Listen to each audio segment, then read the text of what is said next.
Let's go down here.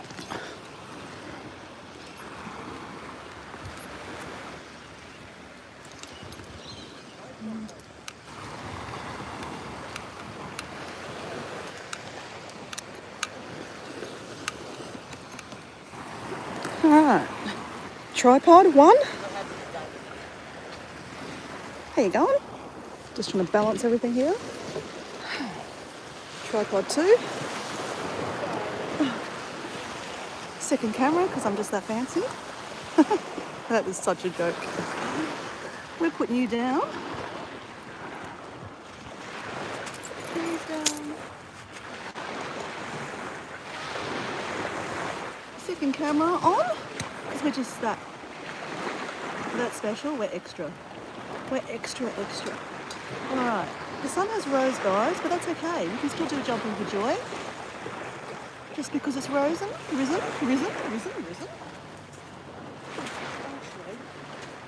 I turn the camera this way a little bit more, you get the sun. There you go. That's better. Oh, look at me. Just, setting up the shot.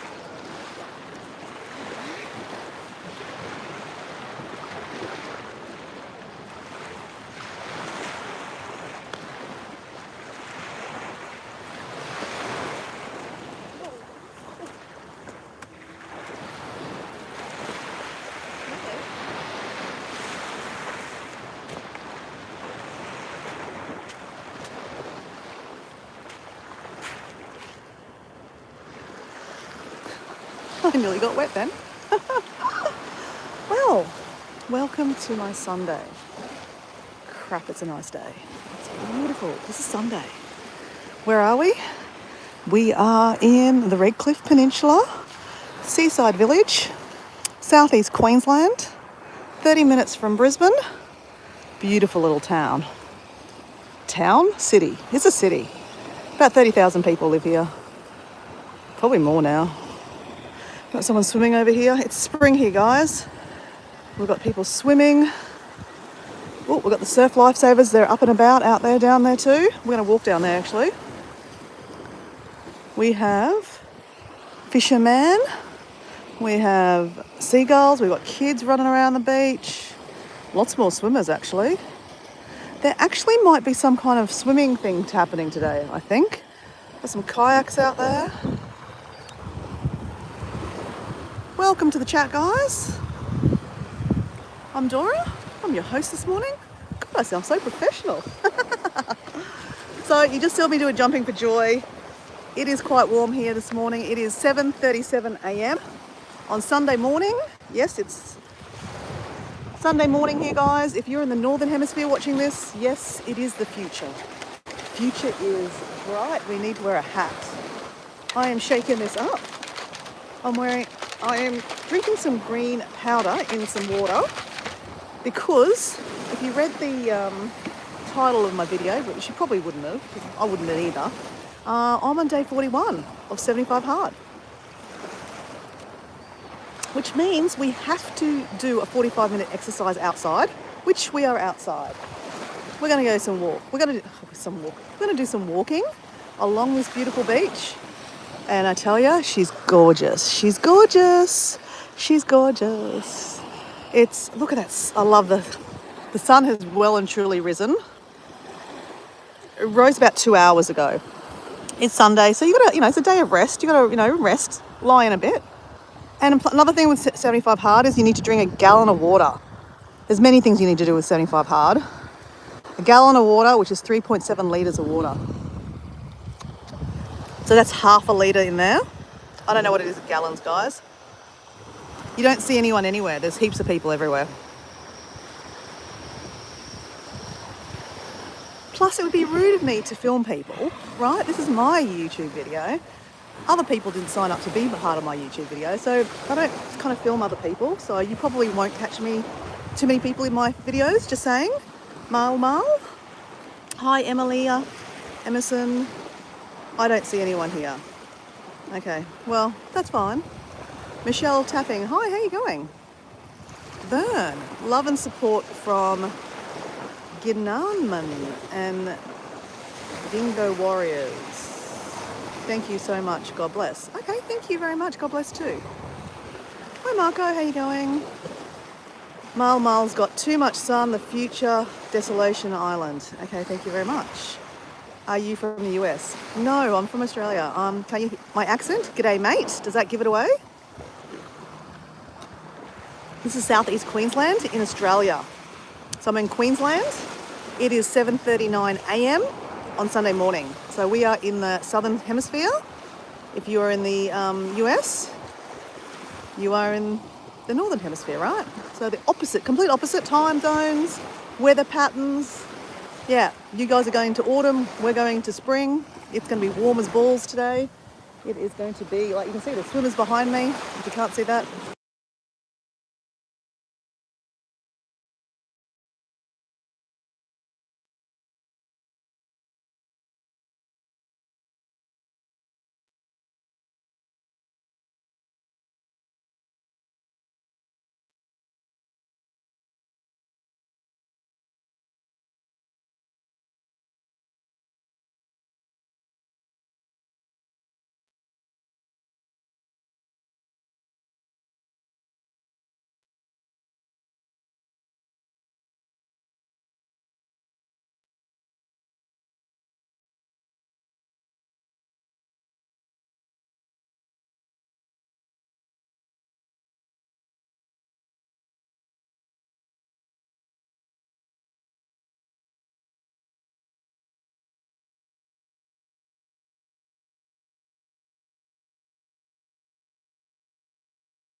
Ah, crap, there is no sound. Sorry, I pressed the wrong button. Not sorry, it happens.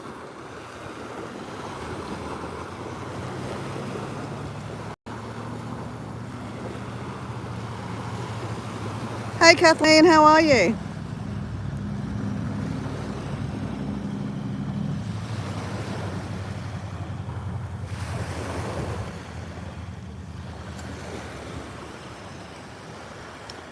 Definitely not sorry, mate. It is what it is. It happened, right? And I just don't care. And honestly, that's the attitude to have, like Kathleen. Like, does it matter that I didn't have sound for God knows how many minutes? It didn't kill anyone. So I just don't care. But thanks for letting me know, because I would have been gabbling along for ages. That happens quite a lot. When you flick the channel, like from, you know, the orientation of the screen to front camera to back camera, it's sometimes, well, it's right next to the mute button, right?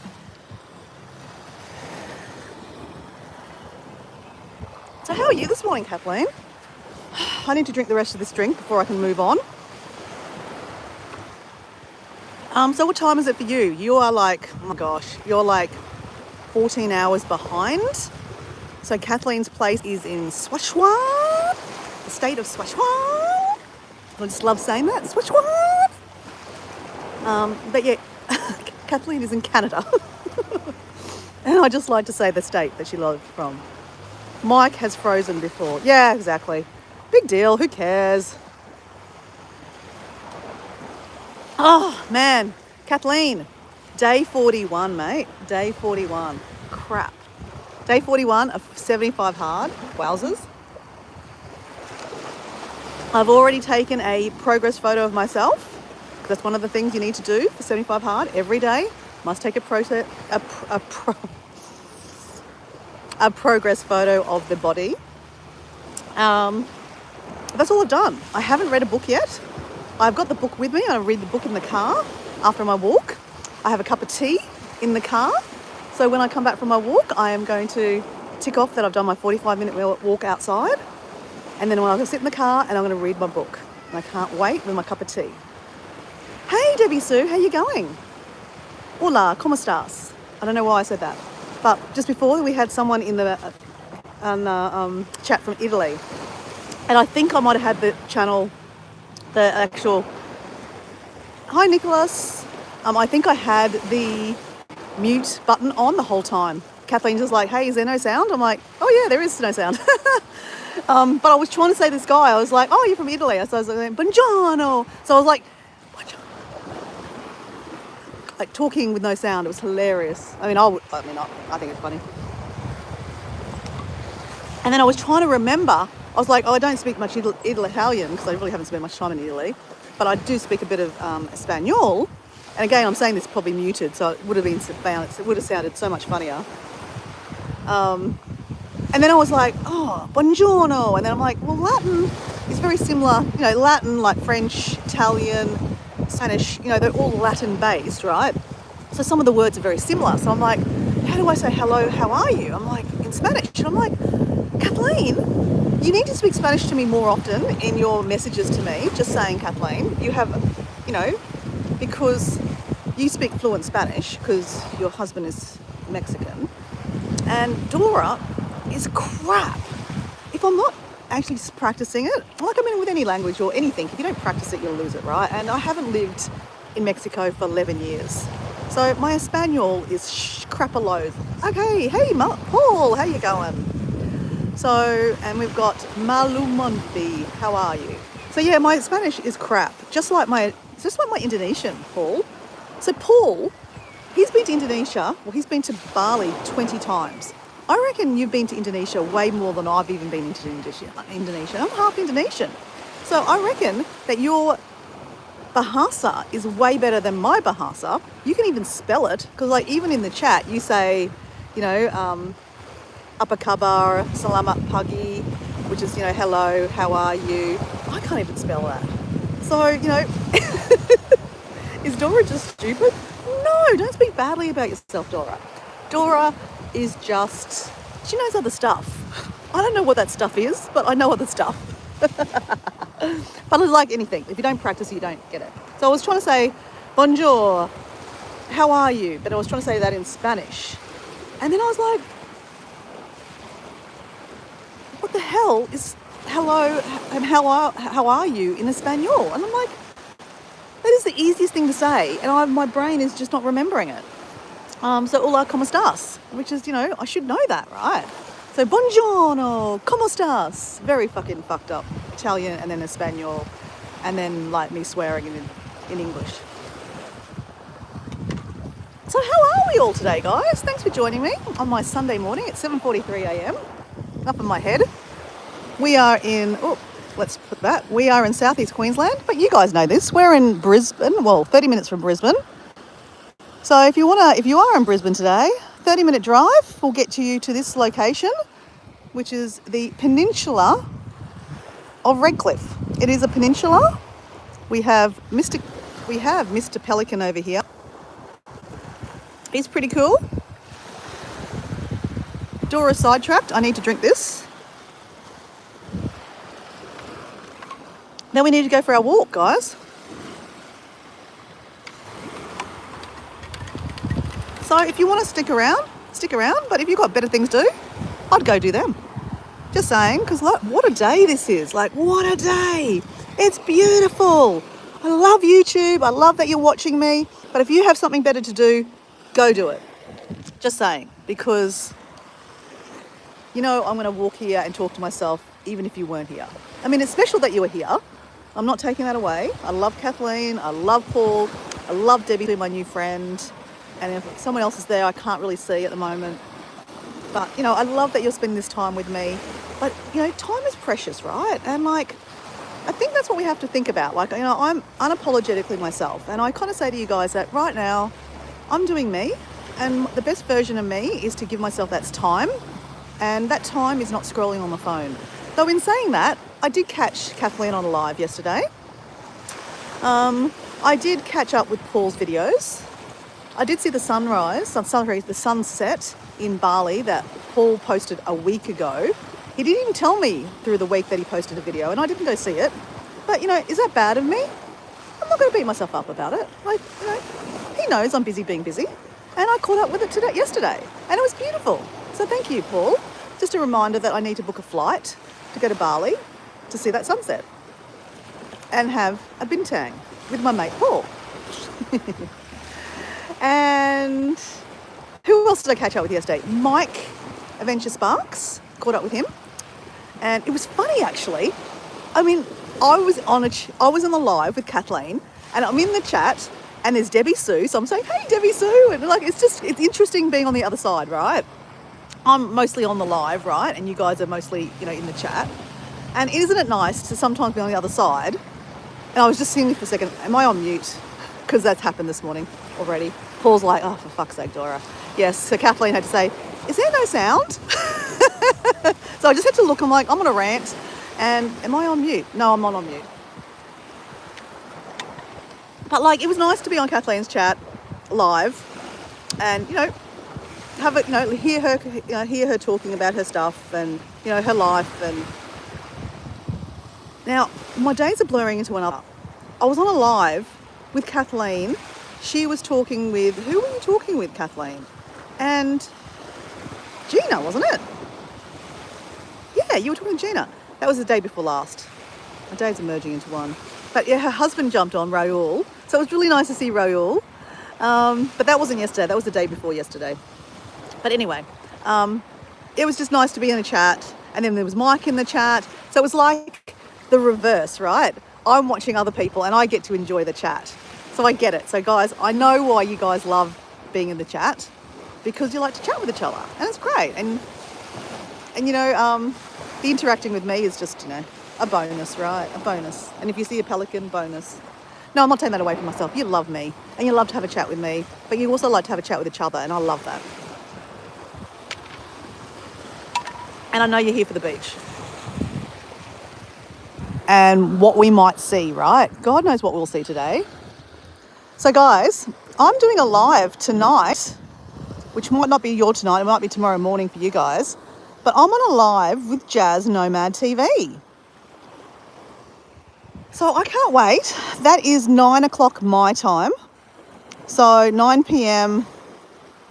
Brisbane time, because the clocks have changed. Hey Paul, so it must be 6:53 a.m. for you? Is that right? Yeah, it is. Oh, I don't know. I'm so confused. So daylight savings just happened this morning. So it went back a time. Oh, I don't know. I'm so confused. We don't do daylight savings here in Queensland. It's just something they don't do anymore. They used to do it when I was really younger. I kind of liked it actually. But so in the state of Queensland, it is 7:53 a.m. But in the state of New South Wales, where my friend Paul, not my friend Paul, my friend Wayne is, sometimes he's in the chat, but my friend Paul and Susan, who are often in the chat, they are in the state of Victoria, and the clock has changed. So we are no longer the same time zone. So it's 7:54 a.m. here. I believe it will be 6:54 a.m. for Paul, if Paul answers me. Paul, what time is it for you? Okay, we're finished. He'll answer that. I'm going to put the camera down. Oh, actually, Guys, can we just try something? Let me just try something. I'm just seeing if my headphones work today because, it just occurred to me that I haven't even been looking at the chat properly. I'm looking way up the top still. So answering me and I'm just ignoring him. So many questions, not many questions. Everyone's saying hi. Hey Mike, how you going? So I was just talking about you literally. How it was nice to be in a chat with you and Debbie Sue on Kathleen's Live. And Mike has answered it. Sorry, not Mike. Paul has answered it, 8:53. So it went ahead. Okay. And someone else has answered it, Carla Exvifia, 8:54. You're in Victoria too. Hey, how you going? And someone's got here full force. Bonjour, madame. Bonjour. Je m'appelle Dora. Can you hear me? Or is this coming through the microphone of the machine? Okay, guys, can you hear me? Just getting off work, Mike. Well, enjoy the afternoon. If you have better things to do, you do not need to be listening to me. You know that. You know the drill. If you want to listen to me in your background, a bit of background ambience, podcasting with Dora. Guys, can you hear this? I don't know if it's coming through the machine. Let me whisper. Hello, can you hear me? Does this sound sexy? Would you pay for this? I'm joking. Just a joke I have in my head. Okay, I don't know if this works. No, it's really shit. With Apple, you have to buy genuine, and I went to buy genuine and they didn't have any. So I went to another store and bought non-genuine. And this is what happens when you buy non-genuine. We can hear you laugh. So Paul's laughing probably at ballet. Oh, would you pay $5 for a foot photo? Okay, I'll behave now. Okay, so I am going to the car. Oh, hold on, I'll leave you here. There's no one around. Oh crap, there's a few people around. We'll take you, come with me. Sometimes I just leave you here. Because, I've got to take my other phone, my tripod. All right. Now, guys, it is Sunday, and it has been a day of rest yesterday for me, even though I did exercise, but I didn't do any, weight-bearing exercise. So, that means we have to do it today. Which means, guys, you're going to hear a lot of grunting and swearing from me. Probably not swearing. Sometimes I don't. But grunting, yes. I need to do my triceps. And I need to do my push-ups. And we need to... Okay, hold on.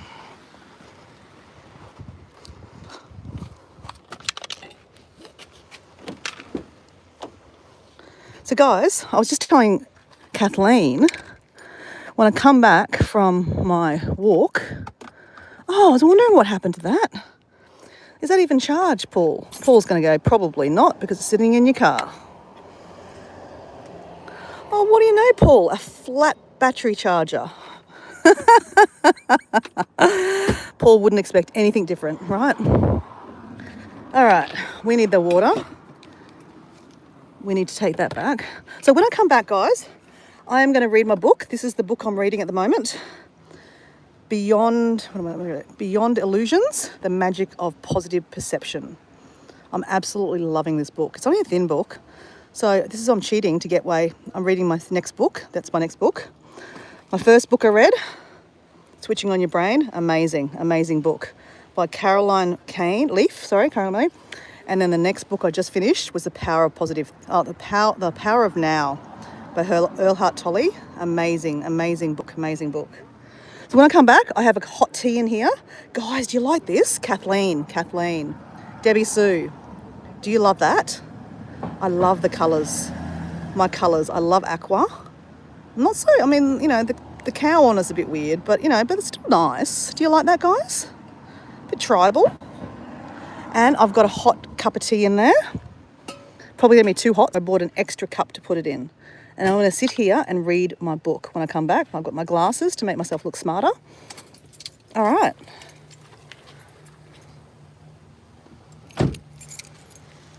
Do I look smarter? No, I need my glasses, that's right. Okay guys, we're walking. We're walking and talking. Hold on. We're gonna plug in our, hold on.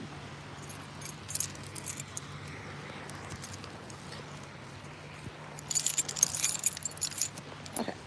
You don't need to know what I was just doing then. You don't need to know everything about my life. It's all good. So guys, there's a lot of people in the chat. Thank you.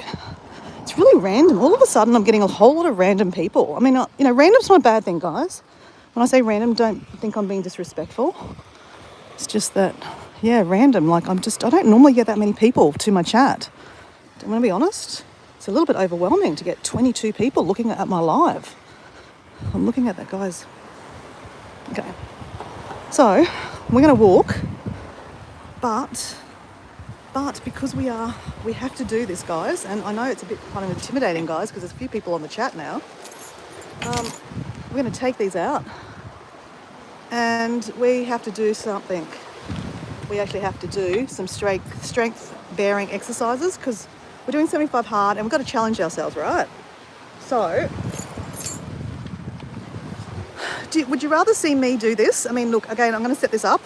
Don't be watching this channel or subscribing if you think I'm a health fitness channel. I am not a health fitness channel. I am a adventure channel, which I'm kind of just doing an adventure on the beach, right? And the adventure I'm doing at the moment is 75 hard, which is challenging my mind, body and soul. And I'm working on this temple. It was a temple of doom. It's not doomed anymore. I'm on day 41. Look at this, guys. This guy, he's riding along with a ghetto blaster, playing his music. Did you hear the music? Okay, I won't sing. All right, so guys, I need to do some tricep. I'm going to do some push-ups. I'm going to do the easy version right now. So I was going to say, would you rather look at the beach? But that's all right.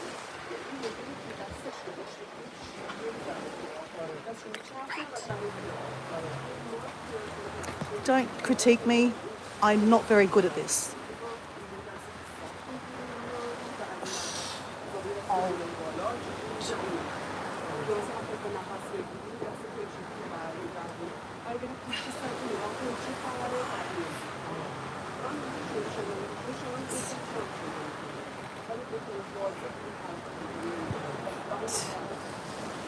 Eight.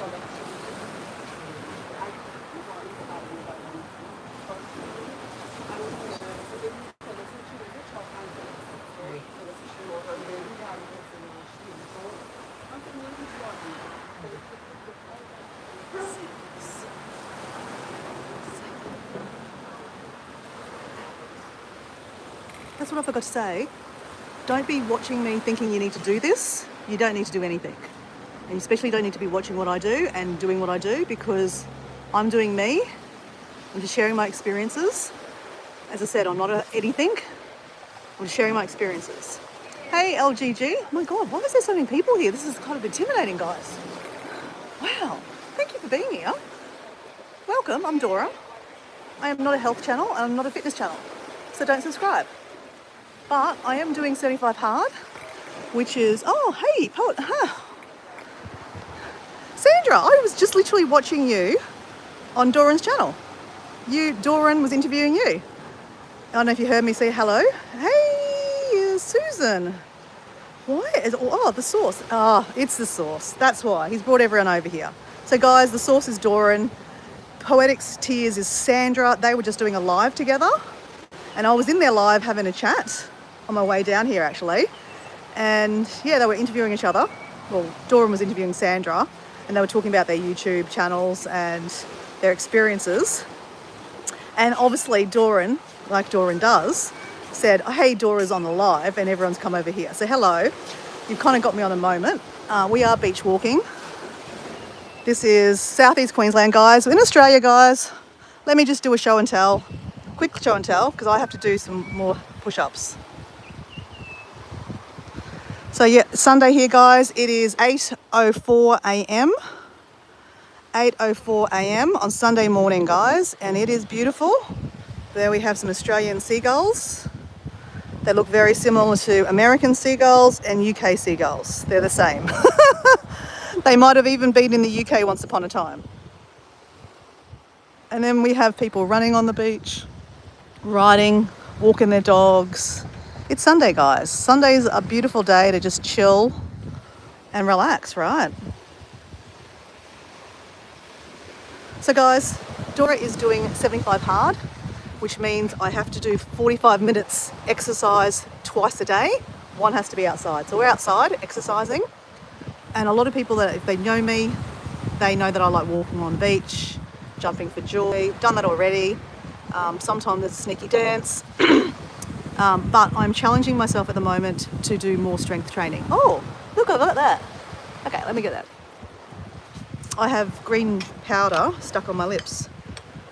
That's a bit weird. Okay, gone. Oh no, it's not. It's on the top now. So just before this, I was drinking some green powder in juice. So that's why I have green stuff around my mouth. It's a bit weird.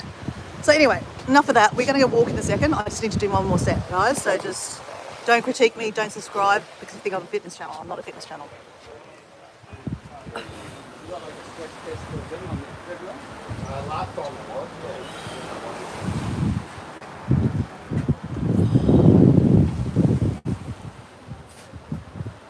You're a bit too close. Go away. 7. I'm joking. Hey. Oh.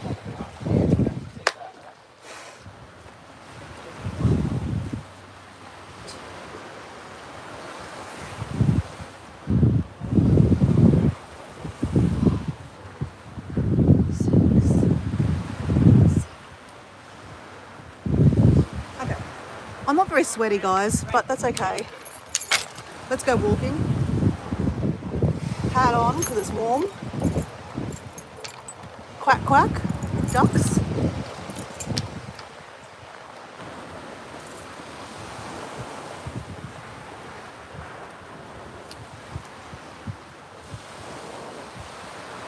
All right, that's highly weird. Let's walk because that's weirder watching me try to do push-ups.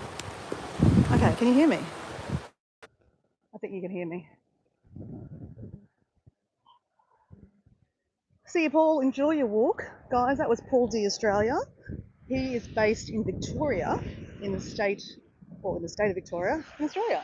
All right, which way do we go, guys? This is the this is the day's choices. Left or right? Left or right? Which way do you want to go, guys?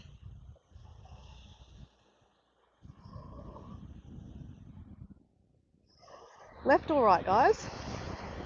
Right. Lakeside Laura said right. We're going right. Hello, Lakeside Laura. I don't know you. And I'm guessing you're over from Doran's channel because I know Susan was over there before too. I was watching the live from Poetic Tears, Sandra's channel. So when you do a live, people wherever you're walking, like wherever you come from in the chat, that chat stays in that chat, right? So Doran is the owner of the chat live, so he could see that I was in the chat, but I wasn't watching it from his side. I was watching it from Sandra's side. And Sandra must have been in Doran's side because he was saying, oh, hey, Susan from High Country Homestead. I'm like, oh, that's Susan. But she couldn't say hello to me because I was in Sandra's chat. And he was saying, hey, Explorer Dora's here. So I was like, and then here's Susan over here. Because Susan's my mate. She's also from Victoria. She does homesteading. And guys, I watched this amazing video from Susan yesterday. She, every fortnight on a Saturday, Susan puts out a video about homesteading. And mate, I had no idea you could preserve eggs. Did you know that? I didn't know that. So, and I have chickens. And sometimes we have excess of chicken eggs, so we give them away to friends and stuff. And Susan sells hers, but she has that many in summer or in spring when they're like happy and clucking away. But then in winter, we both don't get eggs because the chickens just go, fuck you, it's cold. I'm not giving you any eggs. So it makes sense to preserve them, and I never knew you could do it. So I was watching it and I chucked it to Diego. I said, hey, watch this. So it was really interesting. And it doesn't look hard. Susan, it doesn't look hard. But yeah, I'm going to try it. Okay, people are saying something. When's Susan's next live? Yes, I was saying that to Susan. She's apparently going to do it on Tuesday, but she hasn't booked it in. She's not sure because she's got things on. So I don't think it is going to be on Tuesday, which will be your Monday afternoon. But don't stop put pressure on Susan. Susan's busy being busy. She has a busy life on her homestead. There's only one of her, and I get it. I've been kind of single on my homestead, and I don't have a homestead. I just have a block of land and home. Like I live on 500 square meters in suburbia. Like I'm 5 minutes from this beach. That's why I'm on this beach. And we have chickens, and we have many things that I plant, and then I forget to water them, and then I have to pick them, like tomatoes. I've got so many tomatoes at the moment. And thankfully my friend was over. You guys met Barb on my live. She helped me like pick all the tomatoes, and then we cleaned them, and then we made pasta sauce, and then I froze it. So that's kind of my little bit of homesteading. But yeah, it's hard work. And I've got to say, Diego came home last night, the night before last actually. He was in Europe for 5 weeks, and I'm happy that he's home because he can share some of the chores around the house, right, and the land. And Susan does it all by herself. She has 260 acres in the high country of New Zealand. Oh my God, high country of Victoria, and she does it all by herself. She's got cows and she's got chickens. She's got goats. She's got a alpaca. So, Susan, I could put my hand together. I'd be like bowing at you or saluting you. It's weird. Or I could say kiss you, because honestly, I don't know how you do it. I'm only one person, just like you, over 50, and I only have 500 square meters and 5 chickens and 1 quail and a few, bits and pieces. You have 260 acres and cows and chickens and goats and alpacas and animals. And yeah, you live off the land. And I think that's remarkable. Actually, Doran was saying, if Doran's still there, on his live this morning, that he watches a lot of different channels. Actually, it was another live. I was watching one of your reruns, Doran, and you were saying how you're your own niche. You're having a good old joke about you don't actually have to have a niche on your channel. Like there's many channels, and like homesteading is a niche. And you were saying how you love watching homesteading. Yeah, I love it too. That's what I got out of that. But yeah, I did get out of that you don't actually have to have a niche. You can be your own niche. Obviously, on my channel, it's about travel, but I can't travel every day and every week and every month. I mean, I put the lotto in yesterday. Hopefully, I might have won. If I won, Susan, you come to Bali. Just saying. So I'm going to go to Bali next March.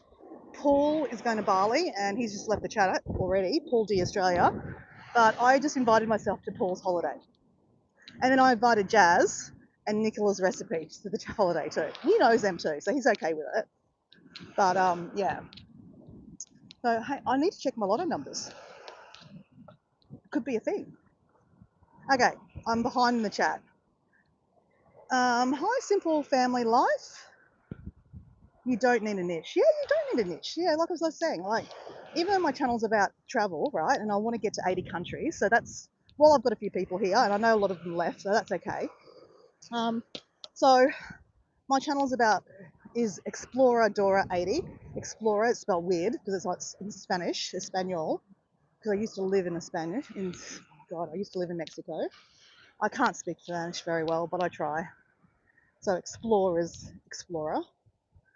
Dora is my alter ego. My real name is Mutiara. I'm half Indonesian, half Australian. So I travelled at an early age. So that's in my blood, it's in my soul. I'm a backpacker at heart. I like to travel by myself a lot of the time too. So I'm a solo backpacker, which is very confronting for a lot of people. Very confronting for my mum. So if my mum's watching this, she does sometimes, hey mum. And she'd be like, yes, it's very confronting to Mutiara. I'm always worried about you and I'm always praying for you. That's my mum. And 80 at the end of my handle means that I want to go to 80 countries. So Explorer Dora 80. Dora's a nickname, guys. You can call me Dora. You can call me Muriara. Kathleen, if she's in the chat still, she still calls me Muriara. Paul knows my name's Muriara, but it's easy to call me Dora. Call me what you like, I don't care. So anyway, we're walking and we're talking. And this is the right way. We could have went left, but oh shit, oh crap. Okay, we got our feet wet. Oh well, doesn't matter. Happens quite a bit. This is why I'm wearing old shoes on the beach, because when you get your feet wet from the sea, because it's the sea, it actually deteriorates your shoes. I think people know this. Like when you go to the beach, you got to wash your clothes quite well. If you live here, these lucky people that live across the road from the beach, their windows would get tainted with sea salt all the time. Nothing will grow in their front yard except hardy plants, because the sea is quite harsh. Salt is quite harsh, very harsh actually. So yeah, it's harsh on your feet. So yeah, if I don't wash these, I won't wash them. I'll forget to wash them anyway. But that's all right. These are old shoes. They're quite worn. They've done lots of walking on these tracks up here, back and forth, back and forth. But walking on sand is actually really good for you. Love it. Absolutely love it.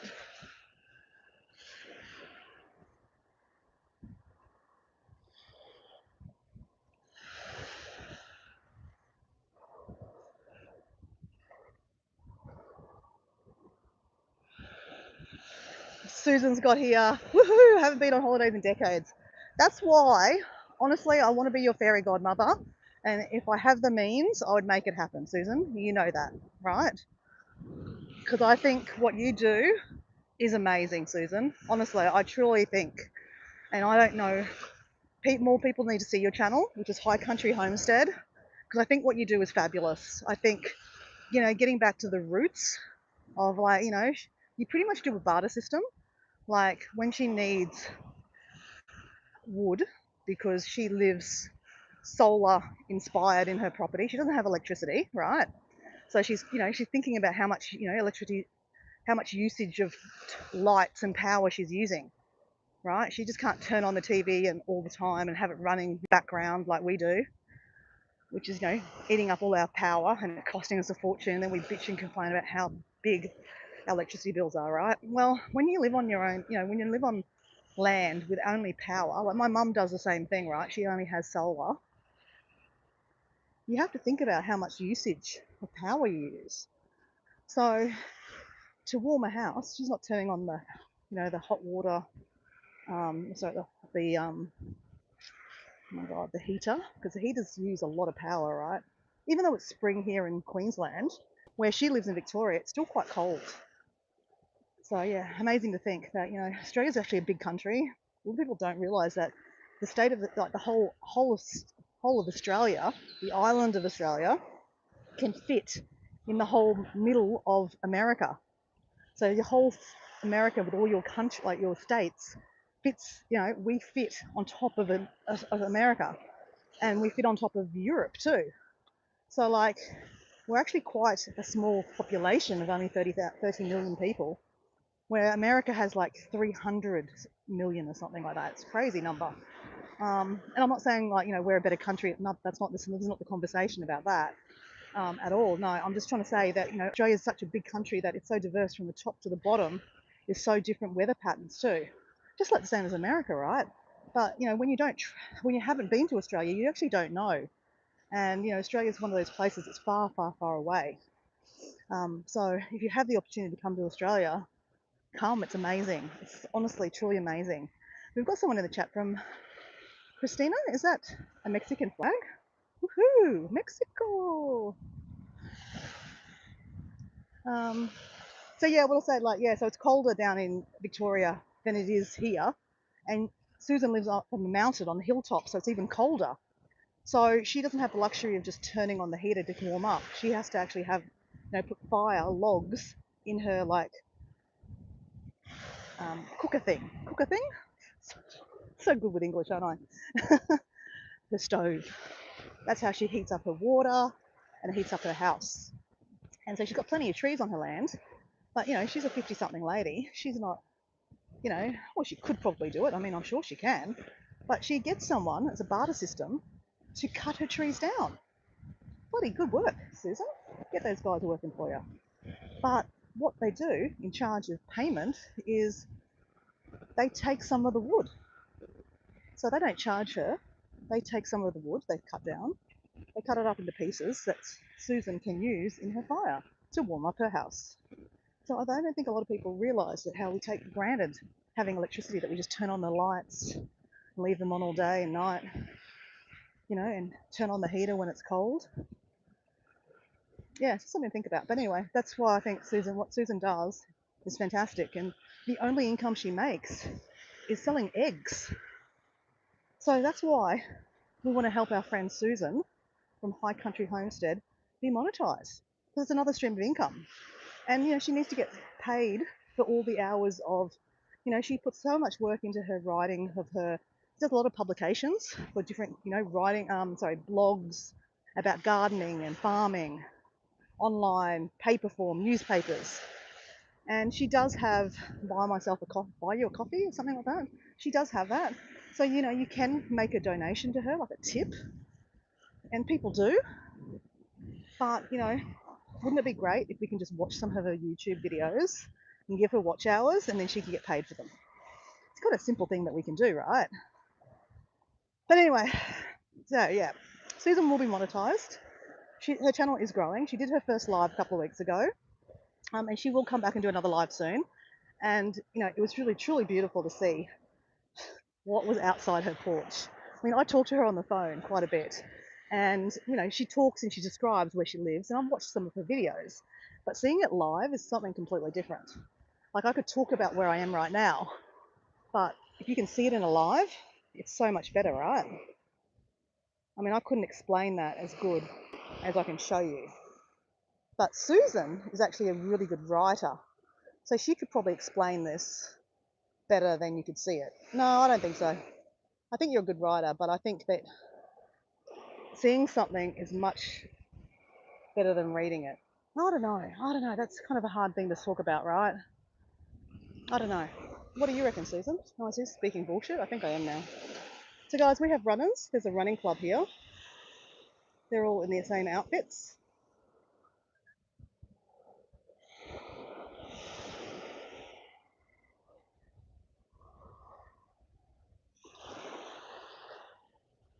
Matt!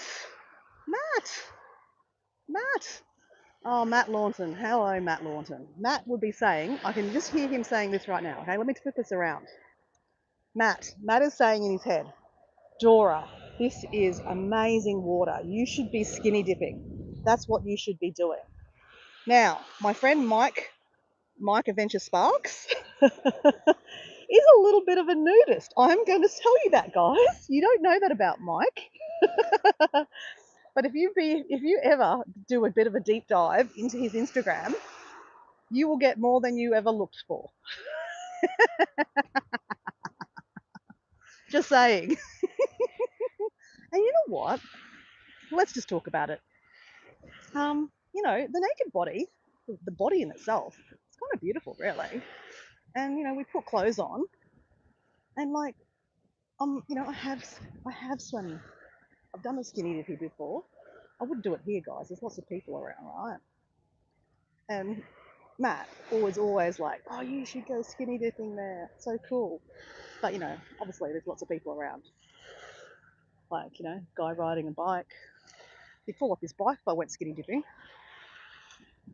People walking their dogs. People fishing. There's a time and a place. But see, Matt lives in the UK. He's from Cheshire, guys. Like the Cheshire cat. I don't think the Cheshire cat's from Cheshire, but anyway.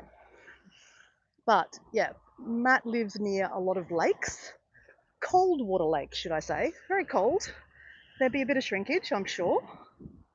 But it's not about that. It's more about, cold water therapy is really, really good for you. You've, seen a lot of, the YouTube videos, the Instagram posts, the Facebook posts, everything, the gurus, all the things. They talk about how, you know, going into an ice bath is really good for you, or finishing your shower cold is really good for you. And look, I've tried it. It is really good. It's actually very refreshing. And when you jump into cold water, very refreshing. Very, very refreshing. Oh, so this will be funny for you. This is very funny for you, Matt. So I went swimming, my first swim this season. I mean, I know it's not summer yet, it's spring, but this is pretty beautiful, guys. Like, even in the UK, today would be like, get your clothes off in the park because it's so warm, right? So if you don't know what I'm talking about, because of the UK, it's quite colder, right? In those summer days when it's been a bit cold, on those summer days, they are out in the parks. If they're not near the beach, they're out in the park. They're taking their clothes off. They're in their bra and undies, right? They're keeping it, keep it at PG, and they're getting some sun. And sun is so good for us, right? Vitamin D, vitamin D, it's so good for us. Look at this. It powers me. It definitely powers me. The sun powers me. I am power generated by the sun. But but on Friday, I took myself on an adventure and I went up to Noosa. So Noosa is a very beautiful place. It's about 2 hours from where I live. Beautiful coastline, beautiful national park. It's a beautiful walk. I love walking, but I went for a swim. Guys, I want to show you something. I don't know if I can show you. Okay, have a look. Let me just find. So I don't know. Can you see that? Oh, I'm not doing a very good job here. Okay. This is really, I'm not showing you down my top, right? I'm not showing you boobs, okay? Just be clear here. I'm not showing you boobs, but I'm showing you bite marks, okay? I went swimming. I have very sensitive skin. I don't know what it is about my skin. I'm not a sensitive person in general, but I was swimming in the ocean. It was very fresh.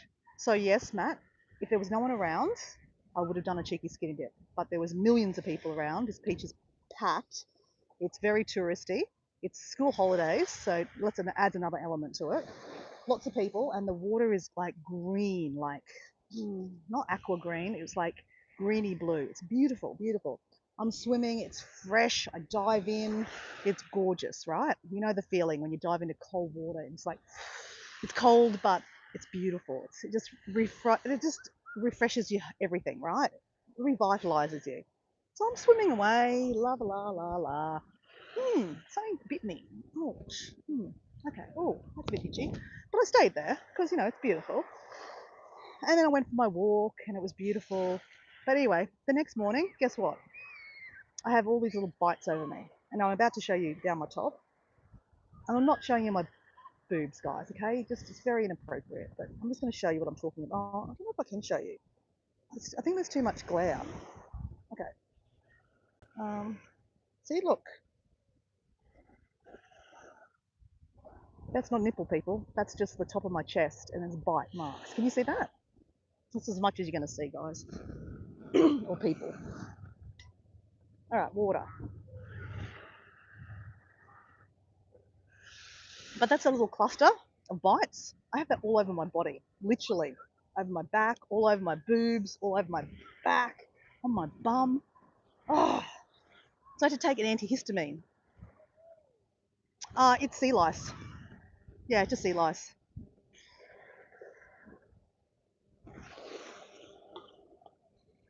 So, like, for example, when I go when I go backpacking, have you ever heard of the term bed bugs? I think a lot of people think they're like a fable, like they're not real. I've been bitten by bed bugs more times than I can tell you. No joke.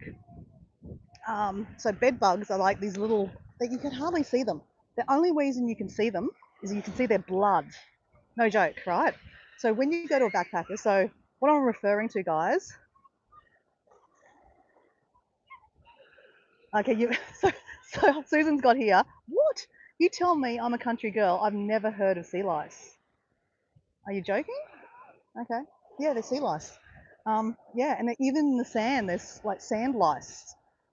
Yeah, it's a thing. Funny, Mike. Funny, funny, funny. Um, yeah, he's got the flu. He's come home from Europe with the flu. But yeah, what I'm talking about is bed bugs. So bed bugs. This is a funny story, guys.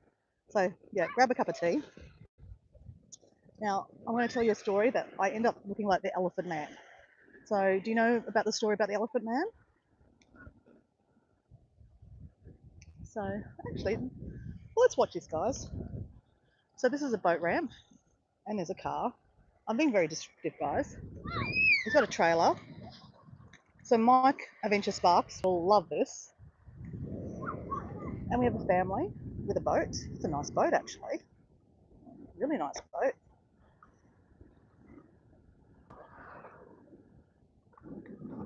Okay, we might just step away a little bit. We'll go on the other side because we don't want to be too close to filming kids, right? Because there's a thing about you shouldn't film kids, especially people you don't know. So if we move away, there'll be more of a silhouette, then you can't see the actual kids. That's being a better YouTuber. Okay, let's flip around.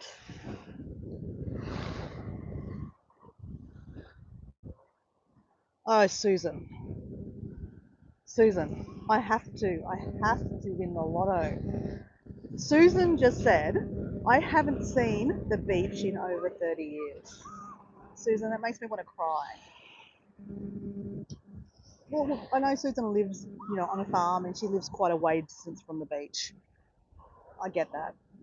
And like, hear me, I live 5 minutes from this beach and I take this for granted. And you guys know that I don't take it for granted. I'm very, very grateful.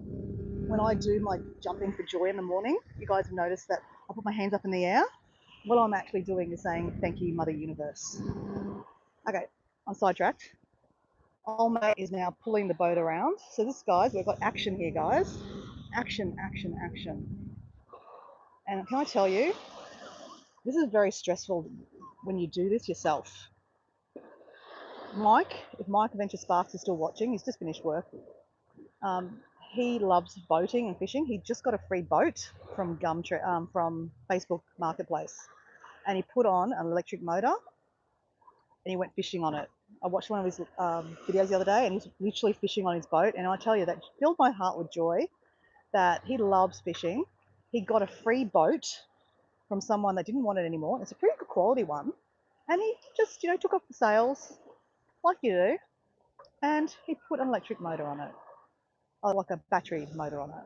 I'm just like, you're a genius. You're a genius, Mike. And then he does a video on one of the lakes. He lives in Minnesota, guys. Actually, you just go see the video yourself, guys. Go see it. He catches a fish. He catches a few fish, actually. But, guys, in my past, I was with a fella that liked boating. He had a giant ass boat. And let's just say the boat was too big to put in our garage. Shit. Whoops. So it sat in front of the garage because it didn't fit in the garage. That was just a minor lapse of thoughts when he bought the boat secondhand. And Mike would be going, who cares? It can sit in front of the house. Sure, it can sit in front of the house. It just becomes a focal point of the house. And we used to go out to Morton Island. This bay is quite a beautiful bay. But over there is a beautiful island called Morton Island. That's why you don't see the big waves here, guys.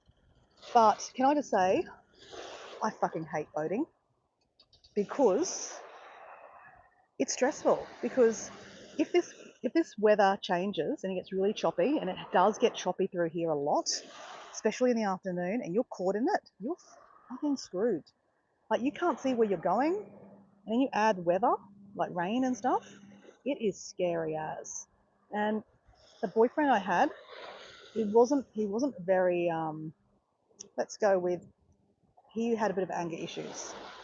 So he's swearing and carrying on, and that doesn't change the situation, right? Swearing and carrying on doesn't change the situation.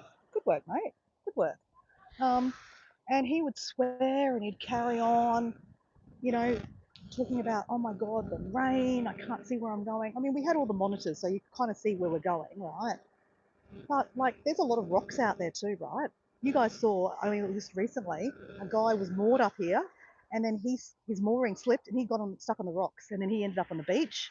His boat, literally, we watched his boat when I was doing my lives, walking along the beach, get chopped up in about a week. It got chopped up and taken away because it got ruined. So like, you don't want to be stuck out there and like water coming in on your boat, right? Especially there's sharks out there, guys. There's sharks.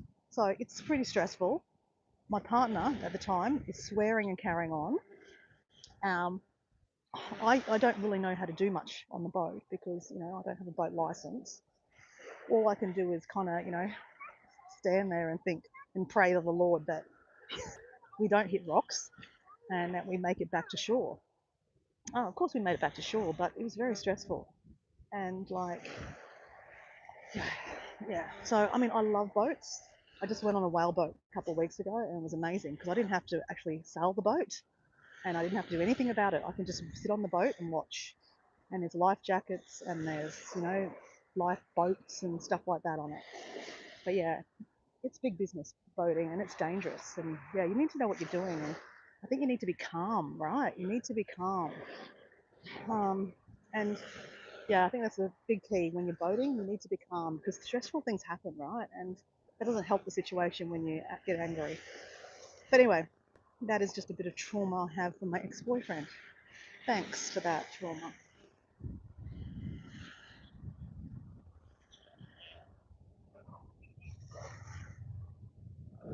What is the time there? It is 8:36 a.m. on Sunday morning, guys. 8:36 a.m.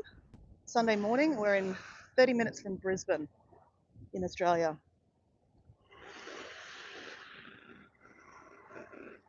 Ah, it's 4 o'clock in the morning. Okay, where are you? I'm asking you, ma'am. You've got a very long handle on your YouTube page. Very long. Oh, that's right. I was talking about bed bugs. So, guys, I was just talking about how I've been bitten by sea lice in the ocean. So that was referring back to skinny dipping. So you know where that was going, Matt.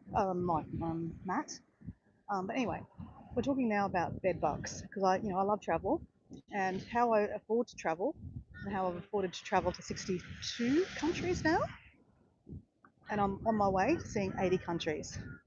Can't tell you what country number 63 is, but that will happen. It'll just materialise, right? I'm not going to focus on it. I'm focusing on now. So, bed bugs. I stay in backpacker hostels. So backpacker hostels are those rooms with double beds, double bunks, like sometimes 6 or 7 of them in a room. So you're sharing a room with like 8 other people, strangers, all snoring, farting, sometimes having sex in the bed next to you. Very weird.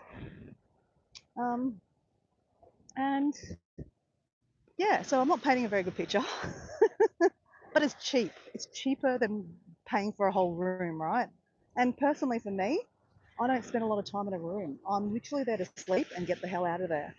Like, for example, when I was in Europe last in May, I stayed in Paris and I stayed in a backpacker hostel. There were 8 other beds in that room. Actually, hold on. 2, 4, 6, 8. There was 10. There was 10 other beds. So I was in a room with 10 people, all random strangers. We were paying, oh God, guys, I think I paid 150 Australian dollars for a bunk bed, which is about 75 dollars, guys. It was a really good location though, guys. It was 5 minutes from the Seine River, which is the river that goes through Paris. It's a good location. High country home sense, but I need to go, Dora. I have to go for one of my neighbours. They are getting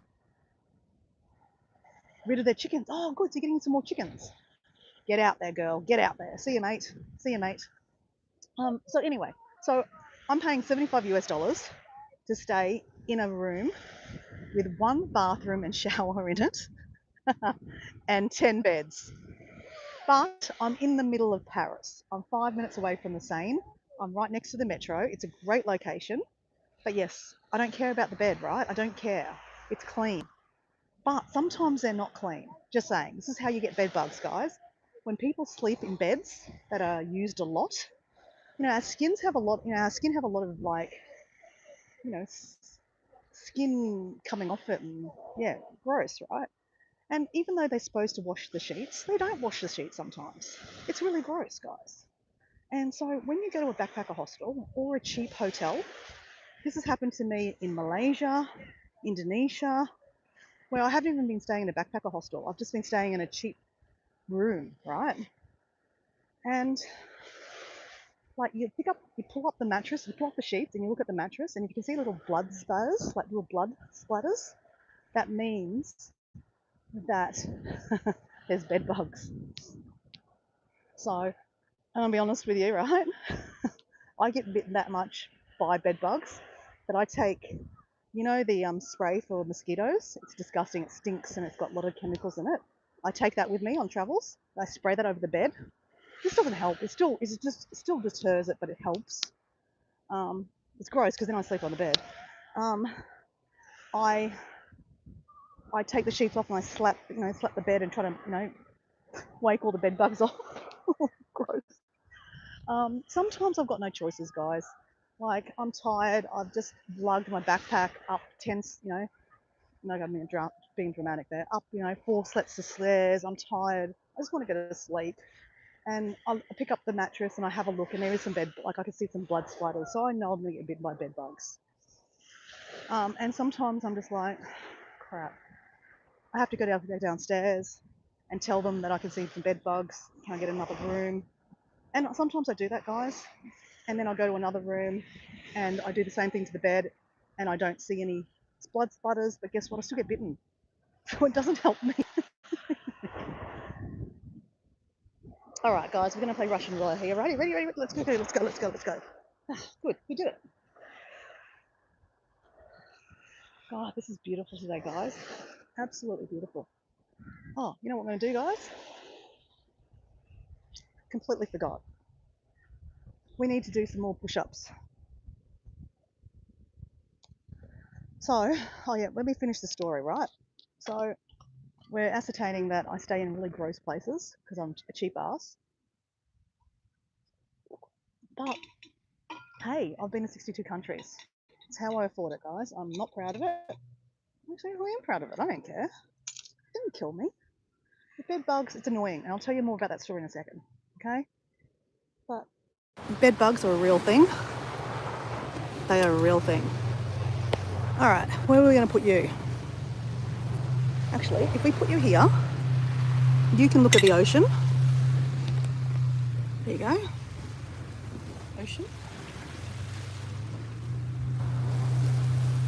Knock the pants up.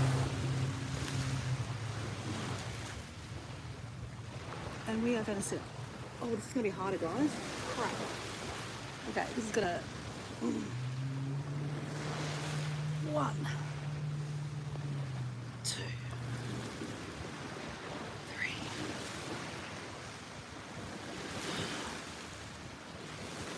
5, 6,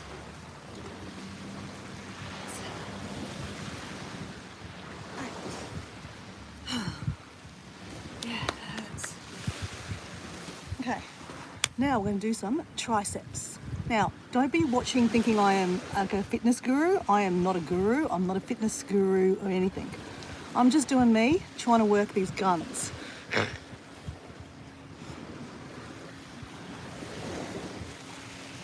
Because apparently just walking is not just as good for you. You need to do other exercises. So I'm doing some strength training.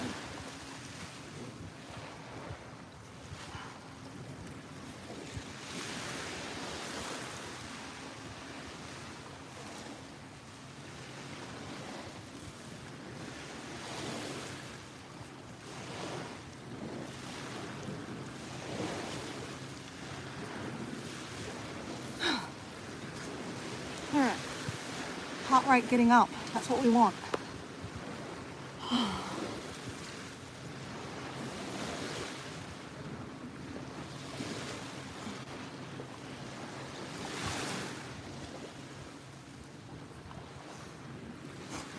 can smell pineapple. I can smell pikelets with like honey or something.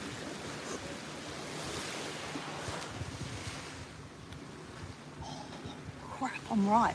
There's a girl across from me over the other side. I'm going to show you.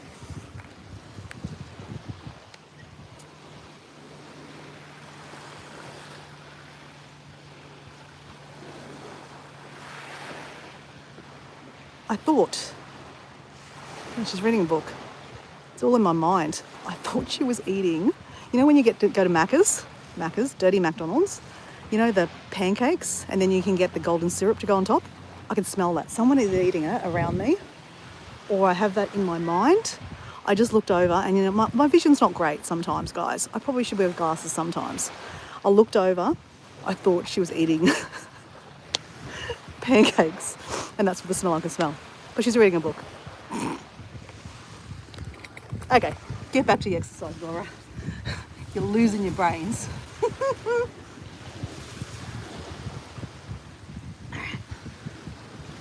Ooh.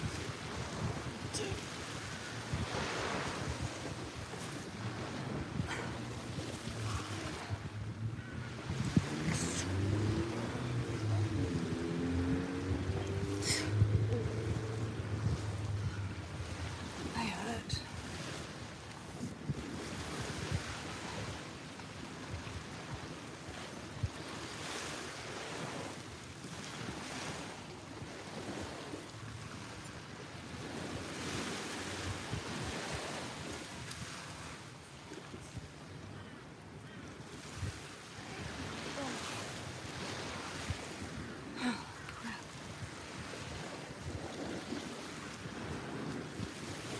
So yeah, I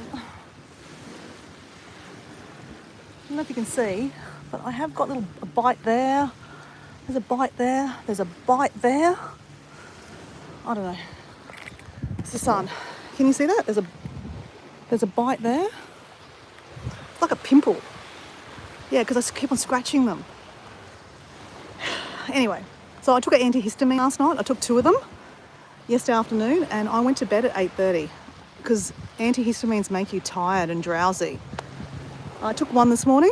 I feel good, but it's going to help me stop itching like I scratch, and that's how you get infected. So yeah, same with bed bugs.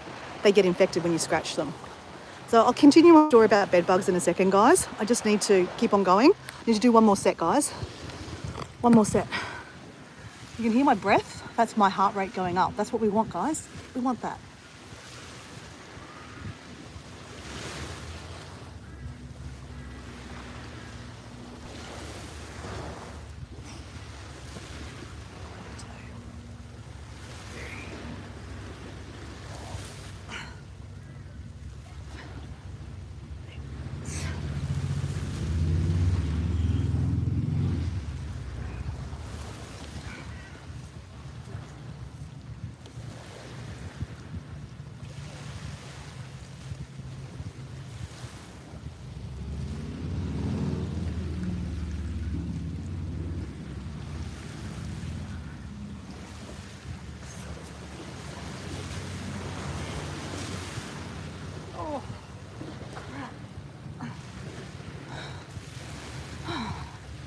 No pain, no gain, right?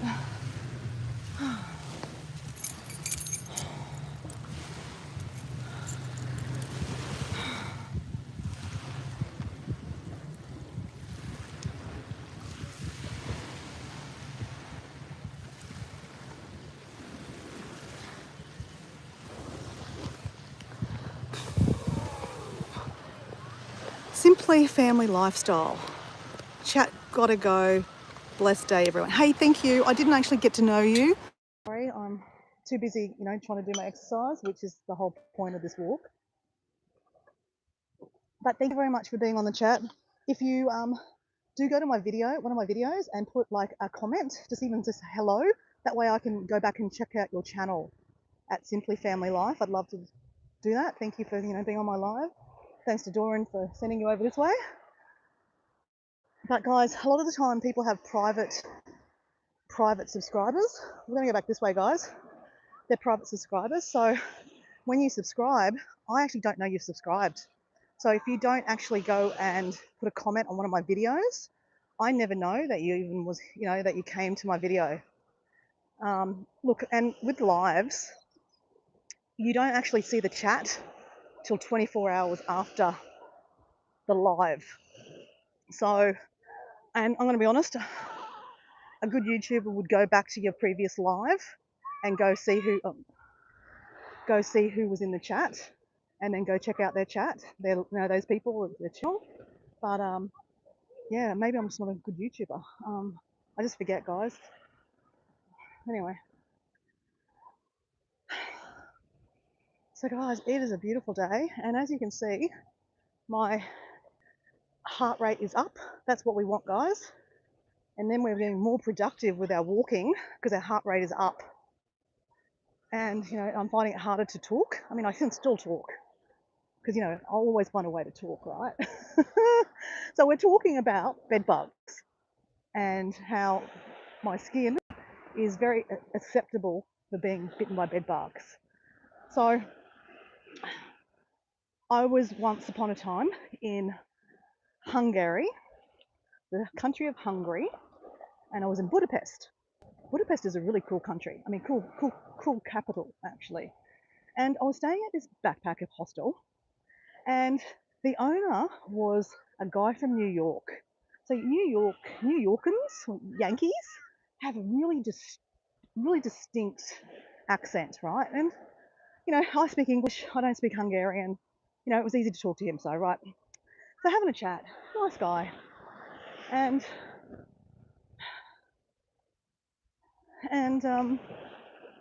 he says to me, make sure you don't put your backpack, because I'm a backpacker, my big backpack, on your bed. Okay, there's rules. The backpacker hostel, don't put your backpack on the bed. I'm like, why? And he goes, well, because I told you, but because in summertime, bed bugs go from bed to bed and they carry on your backpack. They jump onto your clothes or they jump on your backpack mostly. So if you put your backpack on a bed, it will go from it'll catch. That's how they transfer. Apparently, I don't know if this is true, guys, okay? But this is just what the guy told me, right? So you go into this backpacker hostel, into the dorm room. There's about 10 beds in this room. And this is a mixed dorm, right? So there's random men in the room too, plus random Dora. And there's a big sign in English, don't put your backpack on the bed. Okay, don't do it. It's also in other languages, okay? And so, the guy's checked in, he's told you, don't put your backpack on the bed. So we know this. Everyone knows this in the room. And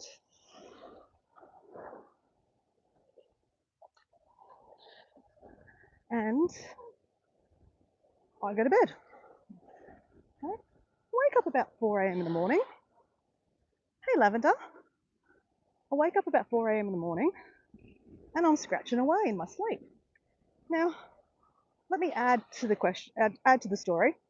The night before, most backpacker hostels have a kitchen area, like a common area where there's fridges, there's, you can make your own food, have some drinks, there's glasses. I had a bottle of wine. I can't remember if I drank it with someone or I drank it all myself. I can't even remember how many glasses I had. But let's just say I was toasty. I had a couple of glasses. So I woke up at 4 a.m. I needed to go pee. And I was also scratching away. And I was like, this is a bad dream. Am I just scratching for no reason? Anyway, got up, went to the toilet. And as you do, you go to, half asleep, go in the toilet, right? And I'm washing my hands and I look in the mirror. I'm half asleep. I look in the mirror and I'm like, had to do a double. I'm like, what the fuck? I'm looking at myself going, what the hell? My face is like I've got a big egg on my head. My cheeks are out. No joke. Elephant man. Elephant man. Think elephant man? That is what I was looking at in the mirror. And I'm not exaggerating, guys. My face was swollen. So you know how I was saying I was scratching? I was scratching in my sleep and the bed bugs had bitten me on my face, all over my body, but my face my eyeballs were like exploded, not exploded, but like my my lids were like all swollen. You know, my lips are, yeah, like, it was just a mess. And I'm like, what the, like, you know, trying to like, am I awake? Is this a bad dream? No, it's not a bad dream. I've been bitten by bed bugs. So it's 4 a.m. What am I going to do? Nothing. So I go back to bed.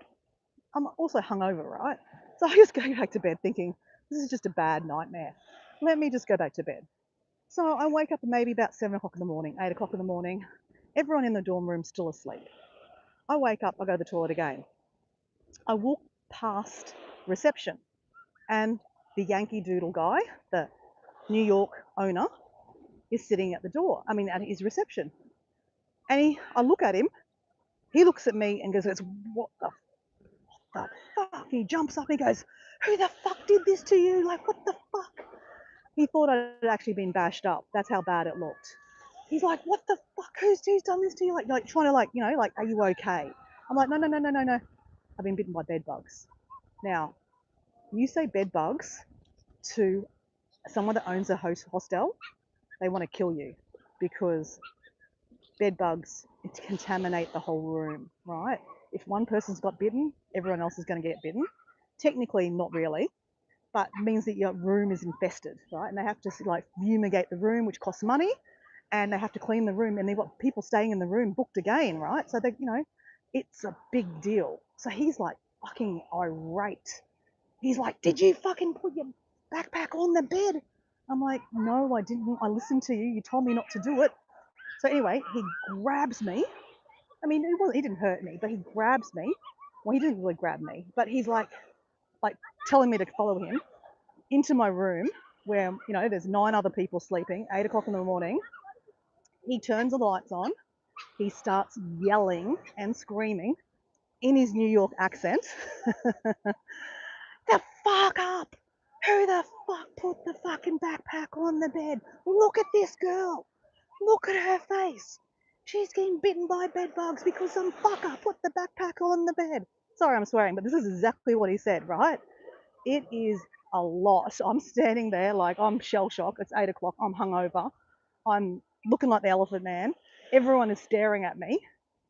Now, I don't know, but he starts just basically honing in on an Asian guy, and I think he had his little backpack, a little backpack, on the bed. I'm sidetracked, guys. Watch this. Look at this. Do you know what that is? That's a blue bottle, guys. That's a blue bottle. So be careful when you're swimming, because if there's blue bottles on the beach, there's blue bottles on the beach, that means blue bottles in the ocean. And blue bottles, they bite, and then you'll end up with bite marks too. But they really hurt. They really hurt. They've got tentacles, and the tentacles get you, and they go on your legs or your arms, and it really hurts. So again, if you're skinny dipping Launton, just be careful of blue bottles. But yeah, Matt skinny dips in lakes, so you don't have to worry about that there. So back to my story. So let me have some water. See, my heart rate's gone down now, guys. So really, we should be stopping and doing some more squats and sit-ups or something to get our heart rate back up. But anyway, I'm telling my story, so my heart rate's going up. So I'm standing there. He fixates on this guy, this Chinese guy, Asian guy, I don't know, some guy, and he's got his backpack on the bed. He grabs the backpack, he chucks it on the ground. "Get the fuck off my fucking... No, I told you not to put the backpacks on the bed. Look at this girl. She's been bitten by bugs because of you." He goes, "Get the hell out of my backpack, hostel." So he was irate. Basically, everyone had to get up. He had to wash all the sheets. Basically, you have to wash them in hot water, which, you know, you should do anyway. He then asked me to leave his backpack hostel. Now, he said this in a nice way. He said, "I have another friend that owns a backpacker hostel. I'm going to get you a bed in their dorm. Okay? So he sent me over to a different backpacker hostel because he didn't want me staying in his backpacker hostel looking like the Elephant Man. Because that other people would then go, oh, this backpacker's got bed bugs, don't stay here. Because think about it, right? Hostels, hotels, resorts, it's all about reviews, right? And if there's a review that says, oh my God, a girl got attacked by bed bugs and she looked like the Elephant Man, no one's going to book that hostel. They'll go to a different hostel. So that's why he did that. So anyway, look, I just did it. It is what it is. There's not much I can do, right? It was a bit of a pain in the ass. I had to move all my, had to pack my bags and move to another backpacker hostel. But it was what it is. It is what it is. I then had to go to a pharmacy and get an antihistamine. That's all you can do. You get antihistamines and then you put like some calamine lotion on the bites. Yep, that's my backpacking story. I mean, there's many of them. Honestly, there's many of them. I have been bitten that many times. The first time was when my first trip traveled to Europe by myself. I was in Salzburg.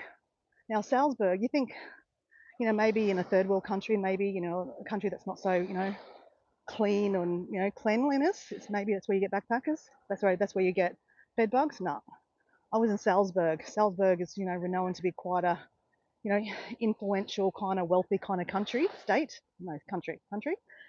was in Austria. Salzburg is a really pretty little place. If anyone knows The Sound of Music, that's where The Sound of Music was filmed. So that's why I was in Salzburg. It's a very touristy place. Staying in a backpacker hostel. And yeah, got bitten by bed bugs. I didn't know what they were. Had no idea. I was on a train the next day with some people that I met in the backpackers. And I had this big blister on my, my face, on my arm. A few of them actually. And one of the girls actually she started touching it. She goes, God, what's on your arm? And she started touching it. I don't know. I just thought it was a bite. Didn't think much of it. And then the next day, I stayed in the same bed, right? So I got bitten again. And they bite in line. So then the next day I had more bites, but in a line. And then someone had to tell me, oh, you got bed bugs. You got bitten by bed bugs. And I'd already left that backpacker hostel anyway. So anyway, that was my first experience getting bit by bed bugs. So I just had to go to the pharmacy and get something to put on it to stop the itchy. And they go away. But yeah, if you scratch them, they get infected. So, and your nails, if you scratch them with your nails and your nails have got lots of bacteria, it's not good. So you got to stop scratching them. So that's me at the moment. I haven't got bed bugs, but I've got, sea lice. It's the same kind of thing.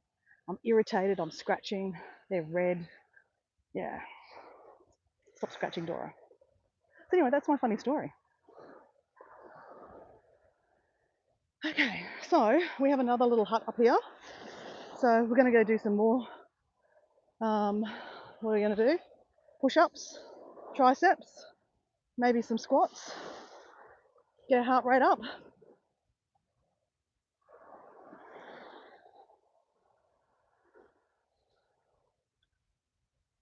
What do we think of that story, guys? Was that gross? Have you ever heard of bed bugs? Have you ever been bitten by bed bugs before? Did you think it was a fable? Did you think they're not, like it's not a real thing? And did you think that Dora is just telling a lie? Is it just Dora being funny and telling a story?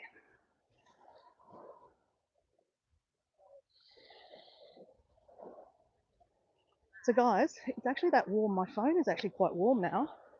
So we probably do need to go into this little hut and cool down because I think the phone wants to overheat. It's not saying that yet, but it's about to say that to me. It's probably going to say, stop your live, because the phone is being standing in the sun, like it's like, I'm holding the phone up at my head.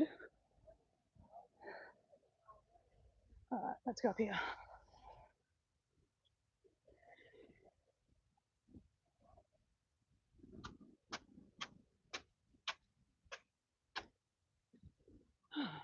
It's better. Hey, Wayne. How you going, Wayne? Oh, guys. hat off.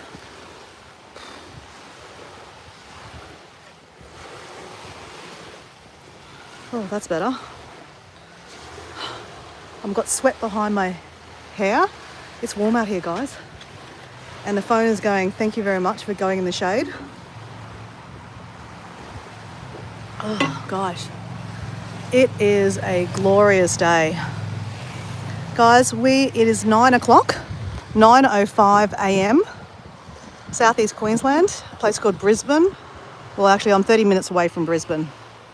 This place is called Redcliffe. It's Sunday morning, so you have lots of people walking on the beach with their dogs. There's people swimming. There's jet skis. There's stand-up paddle boards. There's guys fishing. This guy's about to throw his... He's about to flick this in the water. Will he catch a fish? You don't know. There's more people fishing. People kayaking over there. Oh, it's good. It's a gorgeous day. Yeah, Wayne, the time... Wayne, the clocks went forward for you, didn't they? So Wayne is my friend from New South Wales. He's in Sydney. And yeah, the clocks have gone to daylight savings times. So in Queensland, we don't change the clocks. So it is still 9 o'clock, 9:05. But for Victoria and the state of New South Wales, it is 10:05. Yeah. So anyway, I am going to do my somethings. You can join me. As I always have to say, don't be doing what I do, guys. Seek advice if you're going to do some exercises. I'm just doing some weight strength training for my arms, for my body, to get my heart rate up, because when I'm walking on the beach, it's not challenging enough for me, so I've got to challenge myself. This is going to be a lot easier because I'm not so low down. All right, guys, we are doing push-ups. No, tricep kind of push-ups. We're going to fix this stuff here, right?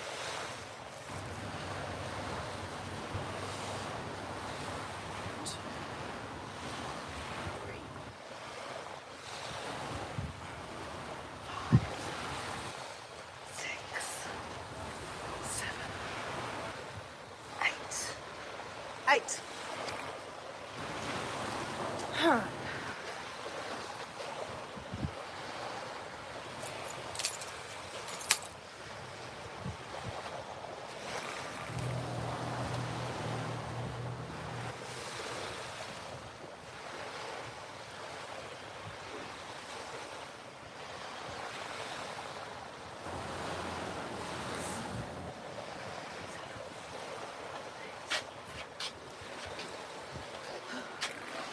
So we're doing sets of 8.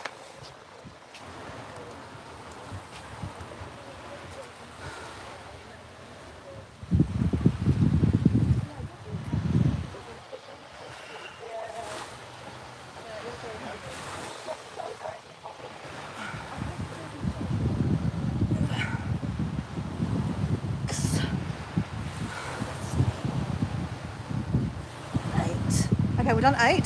We're going to see how many we can do. 9. Oh, crap. 10. 11. Oh.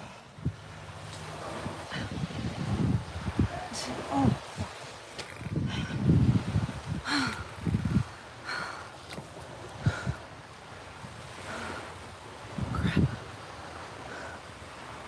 13.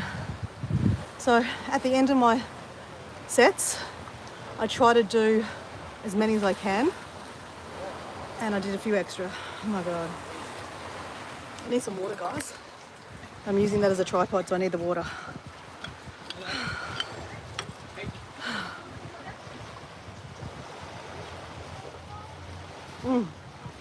Half a litre gone. We get some more water. There's a tap over here. Look at that dog. Hey, little puppy. All right.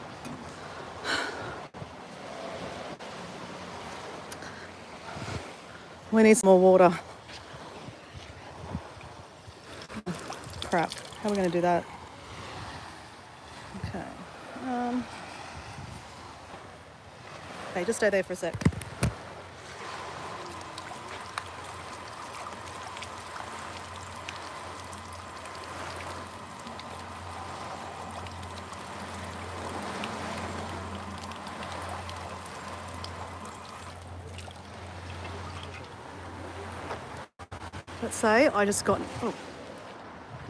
Let's say I got 2 mouthfuls in there.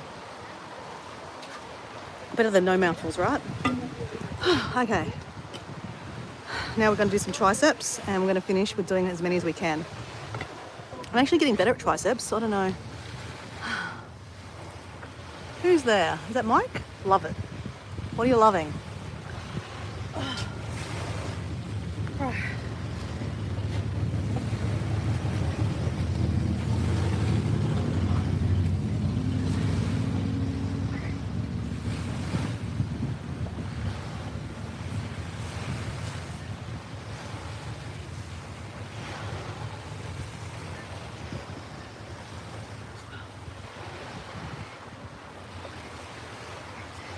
Oh, crap.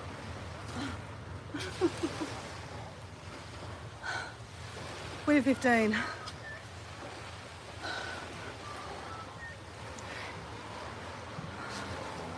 Crap.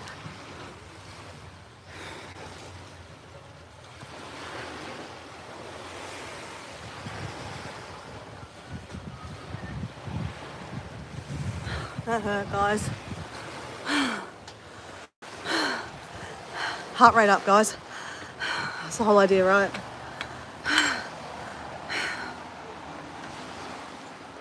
I need more water. Okay. If we walk along to the next hut, we'll get water. Okay, stay there for a sec.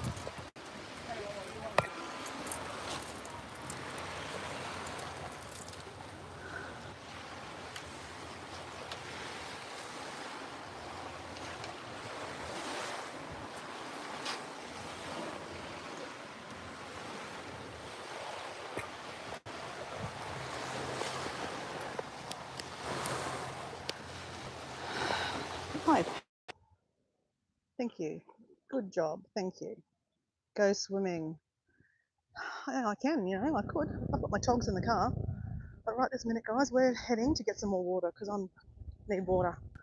I need water. We need water. We need water. So, guys, we're on day 41 of 75 hard, where you need to drink a gallon of water. So, when you exercise, it really isn't hard to drink lots of water, just saying.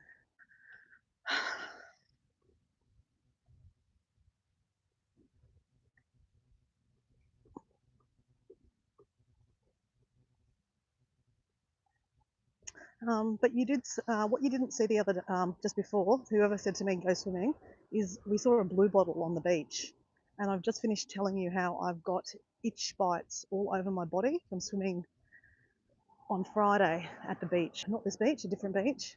So I got bitten by sea lice. So I really don't fancy getting bitten by by a blue bottle. When you see a blue bottle dead on the beach, it means that there's blue bottles actually out in the ocean. So follow the signs. Don't swim in the ocean. But in saying that, we only saw one. So the high probability of getting bitten by a blue bottle out there at the moment is probably really low. But because I'm already itchy, guys, I don't want to add to the itch. Though I'd really like a swim. It's really quite warm. So whoever said go for a swim, you're probably right, I should go for a swim. I actually do have my togs in the car. I love a swim. Okay, guys, we have a water thing here. This is what we want, this thing. Okay. But how to do this with one hand, this is the thing. Okay. Guys, you can just watch this guy.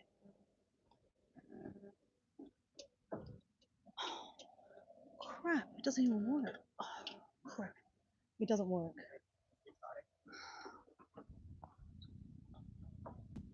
Okay, it doesn't work. Okay, it's out of order, that's why. Alright, we'll go to the next hut.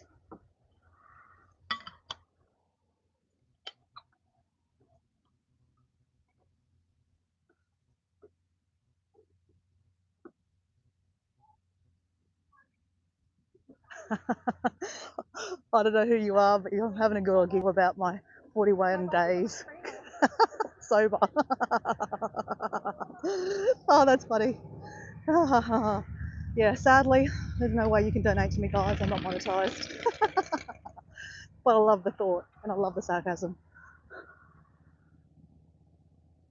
So, guys, if you're not familiar, 75 Hard is like a mental health challenge to challenge yourself for 75 days to go without alcohol, go without takeaway food.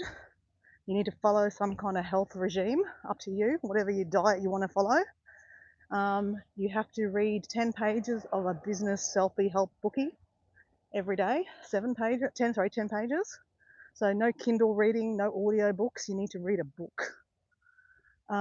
You also need to drink a gallon of water, which is 3.7 litres of water. You need to do 2 45-minute exercises a day. One has to be outside. We're ticking that off right now.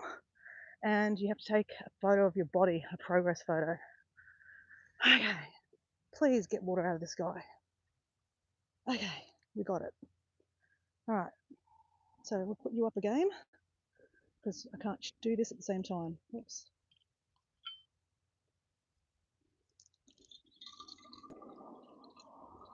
Does it sound like I'm weeing?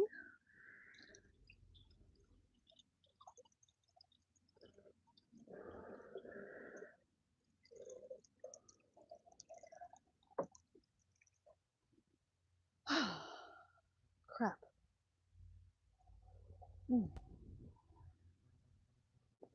All right. Oh, shit.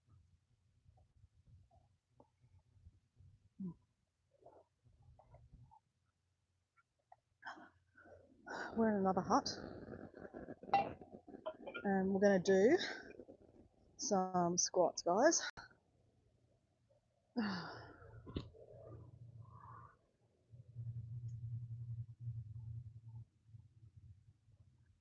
Sober is the way to go. Huh. Hey, look, you know what? I'm against it, to be honest. Like, alcohol is actually really quite... It doesn't make your brain work very well when you're drinking alcohol, guys. Just saying. Okay, I need to find some shade. Okay. Here we go.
Okay, I'm bringing you up for a second. I have an important message for you, right? Just give me a second to set you up. Hopefully you don't fall. Stay. Okay. 61, 62, 63. 63 squats to represent the 63 people a week in Australia that decide they don't want to be here anymore, meaning they're not here anymore because of their mental health, or they decide they don't want to be here. Apparently I'm not allowed to use the word that starts with S. Anyway, one of those people was my friend Esther. So I quite regularly do 63 squats. It's really good for your body too, because you're using your own weight to do squats, and this section here is the biggest muscle in your body. So you're using your own strength for weight, right? But it's an opportunity to talk about mental health. So that's 9 people a day on average in Australia per day that do what they do to not be here anymore. One of them was my friend Esther. So I quite openly talk about how I do a lot of walking with purpose for my friend Esther. I just recently did, I can't remember what day it was, back in September. I walked with her husband, her widow, and we walked for 9 kilometres together along this beach, and we just talked about our friend and remembered her. It's very painful, especially for the husband, right? And I'm a friend. So yeah, but it's always good to be aware of mental health. I know that a lot of people talk about it, but you really need to talk about it and understand it, that in life's full of ups and downs, right? And we don't understand why people do what they do. It happens, and we're going to lose more people in our life because of this condition. But I just think that if we can be nicer to ourselves, there's so much pressure that we put on ourselves to be, beautiful, to be better, to do better, better at work, earn more money, be slimmer, be prettier, have no wrinkles, have no grey hair. Oh my God, it goes on and on and on. The pressure that we put ourselves on is just humongous. Especially in the YouTube world, right? The pressure to have more subscribers, to have more views, to get more likes. Oh my God, it just goes on, to do better videos, to do better edits, edit more, upload more. Oh my God, it just goes on. It's just ridiculous. Don't fall into the trap. Do you? Because we're all important, right? And if I can reach one person today and tell you that, you're important, and you should love yourself and do something for yourself. I don't even know what I'm trying to say, guys, but take the pressure off yourself. You're doing the best you can. You're amazing. Honestly, you're amazing. Watching this, you're amazing. I'm amazing. I'm proud of where I've come. I'm proud of who I am. Wrinkles, grey hair, chubby stomach. I'm proud of me. It's me. My freckles, they're all part of me. And once you surrender to yourself and you realise that I can't change the wrinkles that I have around my eyes, they're there. So what? Who cares? I understand that there's more degrees of stress and worries than just wrinkles around the face. I'm just giving an example, right, guys? There's real problems in this world. But if you can take the pressure off yourself, I think that we could be, it could be better for all of us, right? So anyway, I'm sweaty. I'm gonna walk back to the car. I've got a little bit left to go. There's still a lot of people here, guys. Get back there, Kathleen. Hey, Kathleen. Kathleen, you could have had a shower and everything. I'm still gabbing away. But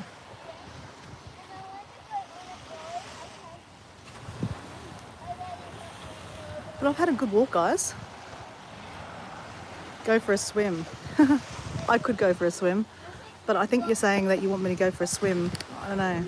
Why do you want me to go for a swim?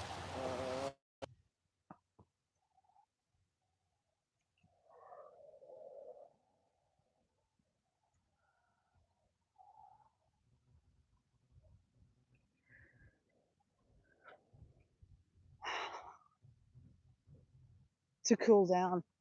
I mean, look, I can, but you know what? I'm just that vain. I just washed my hair last night, and if you're a girl, you understand. When your hair's nice and fluffy, like my hair's really nice and fluffy right now, guys. I washed my hair. It's nice and fluffy. I don't want to wash it again. As simple as that. And call me vain. Call me vain. But when you've got a lot of hair, it's a pain in the ass washing your hair. I'm very grateful to have hair.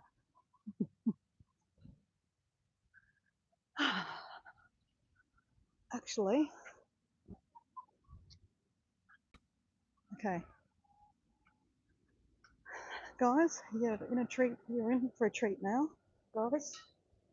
You're in for a treat. Now, the treat is not that you're going to watch me go to the toilet. Just making sure there's no one in this toilet.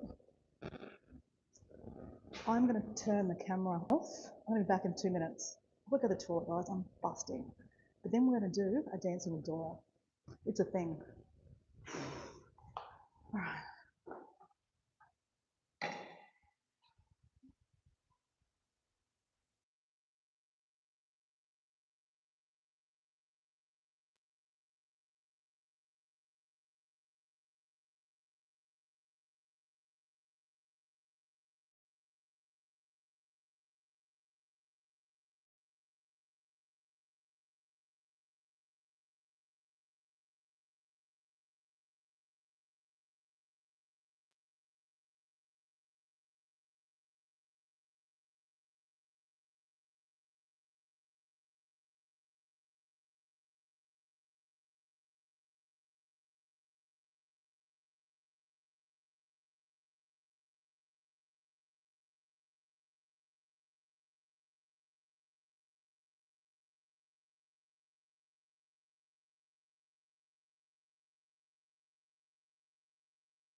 Okay, if you're still there, we are going to do a dancing with Dora. Now, what dancing with Dora is Dora unapologetically not giving a shit and just living best life.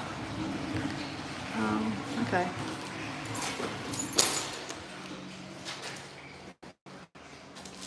That's a toilet. This is a Dora, and this is a toilet dance. We're dancing in a toilet. We're dancing in a toilet, 'cause we can dance in a toilet. It's very, very weird. I don't care, 'cause I just don't care. We're dancing in a toilet, dancing in a toilet, dancing in a toilet. We just went to this toilet. It's gross. It didn't even have a seat. And I put the toilet paper down around it and then sit down on it. It's very weird. But this is the toilet in Australia. And then we have showers in here that people put rubbish in. So you can have a shower. It's a cold shower, guys, cold.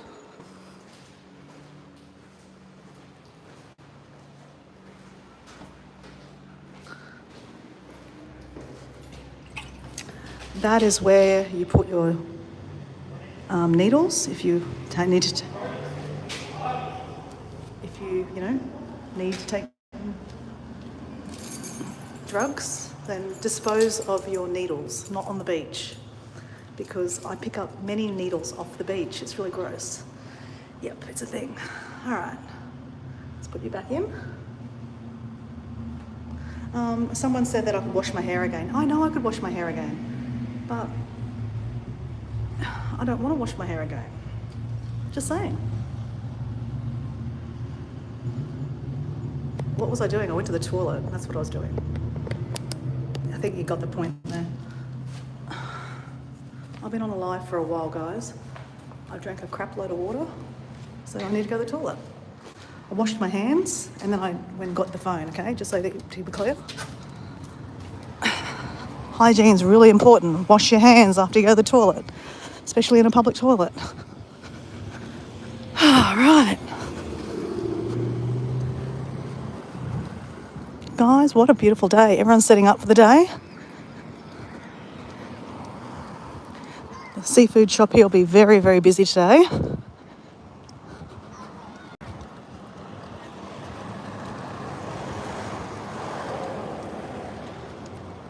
So guys, while we're walking along, we're not going to be on the sand anymore, so we're just going to try to get this kind of the sand out of our shoes.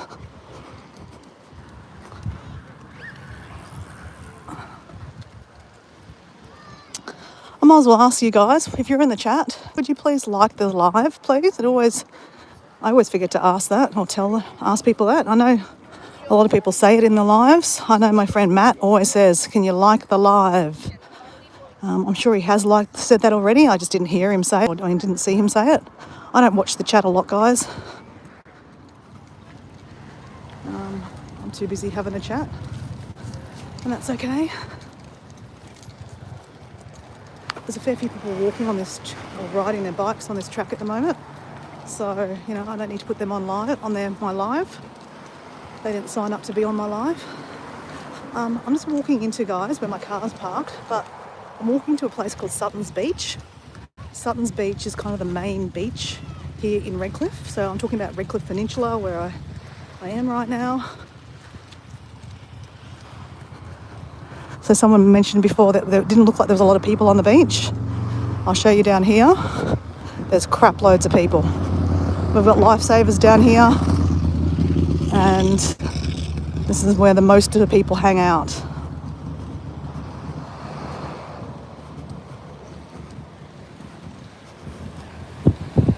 Oh my God, that's a big dog.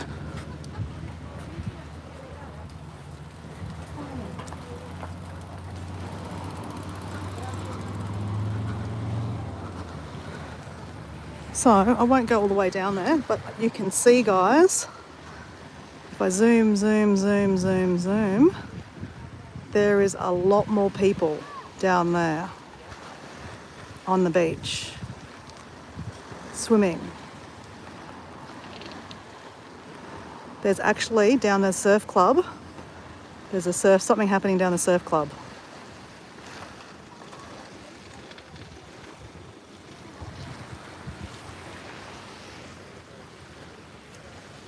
So yeah,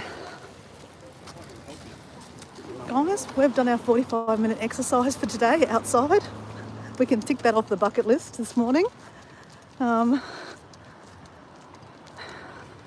We've drank, on our walk, we've drank half a litre, which is not a lot of water actually, but on our walk earlier we did drink half a litre of water, because that's empty. Now I have some protein powder that I'm going to drink now. I'm just going to shake that up. Shake, a rattle and roll, shake. And shake it all in my car. Great crap.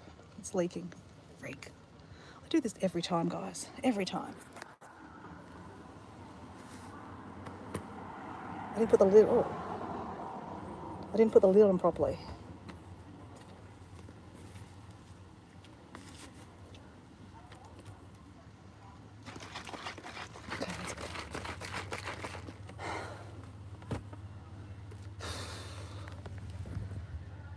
It's warm, guys. It's warm. Yes, I could go for a swim. I know I'd go for a swim. I could go for a swim. But you know what? I'm going to cheat right now. Just turn my car on. Turn the aircon on. Ordinarily, Dora would just go for a swim. I'm going to put the... Okay. Guys, can you tell me, can you hear me? I've just plugged my phone into the charger because my charger that I have here in the car is empty. So lucky I didn't need to charge it because I'm down to 11% on my phone. Can you hear me? You will cool down in the water. I know I'll cool down, but I just told you that it could be blue bottles in there. I got bitten on Friday at the beach. I've got bites all over my arms already and all over my body, literally on my boobs, everywhere, my back, my neck. And I washed my hair last night, so I don't want to go for a swim.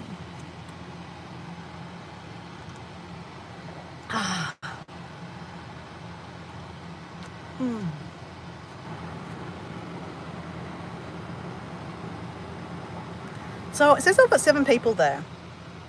So the 7 people that are there, can you hear me? Can you hear me loud and clear? Because when I plug into the phone in my car, so I'm charging up the battery while we talk, I went from 11% to 12%. I don't sometimes think that you can hear me. I just don't know though. But if you don't answer me, I don't know. So if anyone's there, it says there's 7 people online.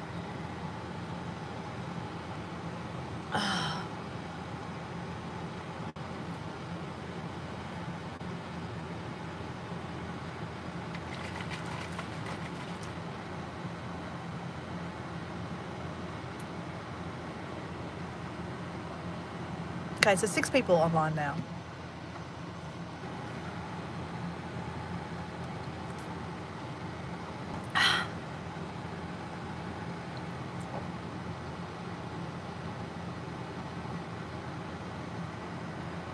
Can you hear me?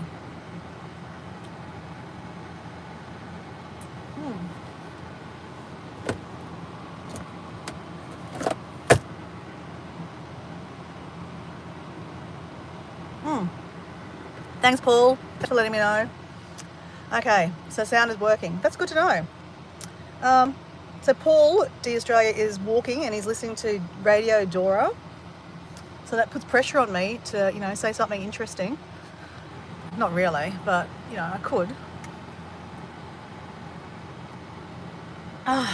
Guys, I needed that water. It's quite warm up there, guys, today. I don't know how it is for Paul today. Be curious to know what he's walking down in Phillip Island at the moment, down in Victoria. So it would be 10:37 a.m. for him. I'm literally scratching my boob. Literally scratching my boob, guys. Paul, if you're listening, that's right. I'm literally scratching my boob. And not really, I'm just scratching my chest. It's so itchy, guys.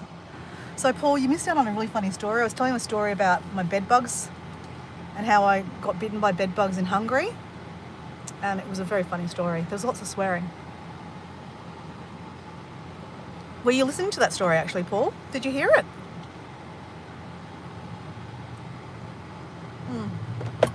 So when Paul's listening, when he's walking on his live, he doesn't really like to talk in the live. He just wants to listen in the background. He doesn't want to be interrupted by stopping and having to write a message in the chat because Dora's asking him a question. So don't worry, don't need to answer it, Paul. It's all good. Oh. All right, guys, so how much water have I walked? Yes, I did. You heard the story. Okay, that's good. So let me just think. I drank. Okay, when I woke up in the morning, I was writing a message to my friend Marie, a YouTube friend of mine. So, when you have YouTube friends, you actually can take your friendship offline. So I think it's really important to know that, when you're friends on YouTube, you can't actually DM people. You can only write comments. And if you really want to, get to know someone better, most people have an email in their bio. So you can send them an email and then, talk like that. I openly say that I'm not very good on emails. So like, for example, Paul D Australia and I have exchanged emails and he has WhatsApp. I love WhatsApp. So we're WhatsApp buddies. Kathleen's place, it's in the chat, or she was in the chat. We're WhatsApp buddies. I love WhatsApp. WhatsApp is so easy to use, and it also, they do say that it is private, that people can't actually look at your messages. So, I know that if you send messages on Facebook Messenger, that, you know, sometimes it could be looked at by, someone in the background of Facebook or looking at your messages. I mean, I don't know why they'd want to, but anyway, if they want to.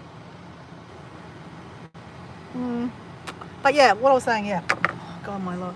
While I was messaging my friend Marie on WhatsApp, because she's a YouTube friend of mine, she does a really good channel. Her channel is Meditation Motivation with Marie, and she does free guided meditations. Amazing. So if you're into guided meditation, you definitely should check that out. She does like 5-minute one, 10-minute ones. 10 minutes, everyone has 10 minutes. When I say that everyone has 10 minutes, I haven't been doing it myself. I even said that to her. I need to find a way to do 10 minutes of meditation a day. I love meditating. It's very good for you. But at the moment, I've exchanged meditating in the morning, first thing in the morning, to reading books. So you're not going to find me scrolling on my phone first thing in the morning. You're going to find me reading books. So this morning, I didn't read my book. I sent her a message instead. And while I was sending her a message, I drank half a litre of water. So when I came to the beach, I drank another half a litre. So that's 1 litre. So let's carry this on. Then we was walking along the beach. We drank half a litre. Then I filled up the bottle on my walk, and that's still full. But when I came back to the car, I drank half a litre of my protein powder. So how much does that, this is a riddle, guys. How much have I drank? So 1, 2, I've drank 2 bottles. So that means, 4 bottles, that means I've drank 2 litres. Yes, I drank 2 litres, and that still means I have 1.7 litres of water left. And in the car, I have 2 litres left in the car. I also have this fabulous, isn't this fabulous, guys? So Paul, I'm going to describe it to you because I'm so good at describing things. It is I'd say it's probably half a litre. I don't know what's made out of steel, I think. I don't know. I'm not very good at describing, obviously. But it's got a picture of a cow skull. It's very pretty, and the cow skull has got like rhinestones on it. And then it's an aqua, and it's got feathers, and it's just so beautiful. Like, look at this. Paul, look at this. It's so beautiful. How is that gorgeous, right? It's gorgeous. It's bloody gorgeous. I bought this last week from the markets here. There is a farmer's market in Redcliffe. It's beautiful. Now, this can hold water cold for 24 hours, or it can hold water hot for 24 hours. So I have a hot cup of tea in there. Now, Dora is like a Girl Scout, right? She comes prepared. So I have a glass. I don't know what happened to the lid. I don't know what happened to it. Don't ask me. But I have a glass because I have a feeling this will be really hot, right? It's a rhinestone cow laugh. It is. It's very cool. So we're testing this for the first time. Now, we're not sponsored, guys. We're not that super sophisticated yet that we have sponsors, and we're not monetized or anything like that, guys. I'm just talking shit, and I like to talk about stuff that I like. And I bought this last week. It's very pretty. It's very pretty. It kind of matches my shirt. It just matches my eyes. I'm just glowing. It's so wonderful. I'm such an influencer. And I even got the voice for it. I'm an influencer. I'm an influencer. You should buy this. It's $3.99, and I get, if you put my code in, Dora, you'll get it for double the price. And then I get the full profit. I'm so pathetic. Okay. So I'm going to pour that into here. We just don't know how hot it is, right? So let's see how hot it is. Oh shit, it's hot. That thing works, guys. Okay. Shit. Okay. We need to put some water in that glass now. Okay. No shit, guys. That thing works. Crap. Lucky I didn't just drink straight out of that thing. I would have just went and like water went everywhere. Oh God. Okay, that's better. Okay, now we're gonna have a cup of tea. Crap, guys. So, guys, highly recommend one of these things. Oh, it doesn't have, okay, I can't read it. hold on. Oh, can you read this, guys? Hold on, let me read this. Can you read that? Okay, hold on. No, don't worry about it. I bought it for the markets. And the markets I'm talking about is the Redcliffe markets. The Redcliffe seaside markets. So if we kept on walking past all those people at the beach, we'll run around the corner and there's a whole street along the beachfront. Actually, not on the beachfront. On the road, they close the road off. And I would say there'd be about 200 vendors. So the farmers market has like lots of, fresh seafood. It's not a flea market, guys. It's all new stuff. So this market is very expensive to be a vendor. So like you have to pay like, X amount of dollars to have a stall there. And you have your marquee and your tables. And basically, yeah, there's lots of new stuff. So lots of arts and crafts. So lots of vegetables, lots of fruit, lots of food. Oh my God, guys, food. Can I tell you? I went there last week. I don't go there regularly. Diego goes there all the time. He loves it. It's his thing. He goes and buys the fresh vegetables there. So we openly talk about how I don't like to support Coles and Woolies because they don't support us. They just support the pockets of the CEOs and all the, the share people. Yeah. If you don't have to go to Woolies and Coles, don't support the big supermarkets, guys. They're not supporting us. They don't support the communities. Go to the IGAs. The IGAs are the independent grocers of Australia. But in your country, whatever go to your local like your corner shop. I know they're more expensive. That's the problem. They're more expensive because the big supermarkets get all the cheaper stuff. They absolutely screw farmers. It fucking pisses me off. Like, for example, no joke, here in Australia, Woolworths and Coles are the two big supermarkets here in Australia, and Aldi is another one that's coming up. It's quite popular too. But Woolies and Coles have the whole monopoly, right? This is what they do. They go to farmers, like for example, there's a dairy farmer, Mulaney Dairies. They actually went, I don't know if it's true or false now. I don't buy milk, but I know they're for a while, right? They went, they're not selling their milk to Coles and Woolies anymore. So even though their distribution would be fucked, as in Coles and Woolies are everywhere, right? So if you sell your stuff into Coles and Woolies, you get distribution rights everywhere, right? To all Coles and Woolies, right? So if you don't have them as your you're not in their business, then you're not in the face of all the customers that go there, right? Because everyone goes to Coles and Woolies, right? Everyone does, right?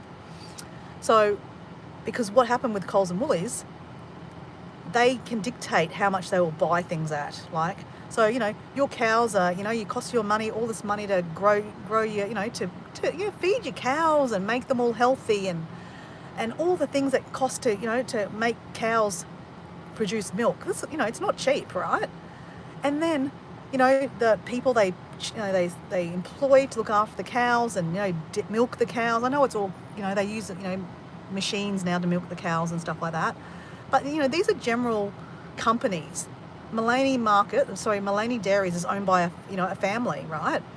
And basically, they were getting so screwed over by Woolies and Coles that they were making hardly any money that they just went, you know what? Fuck you. We're going to sell it to all the independent grocers instead and make more money. So that's what they do. So they've probably lost money by not being in Coles and Woolies. I'm sure they have, but they're making up for it because they can go to the independent grocers. They have their own trucks. They distribute it themselves, and they can charge what they want to charge and make money. So, you think about that scenario, that happens to farmers.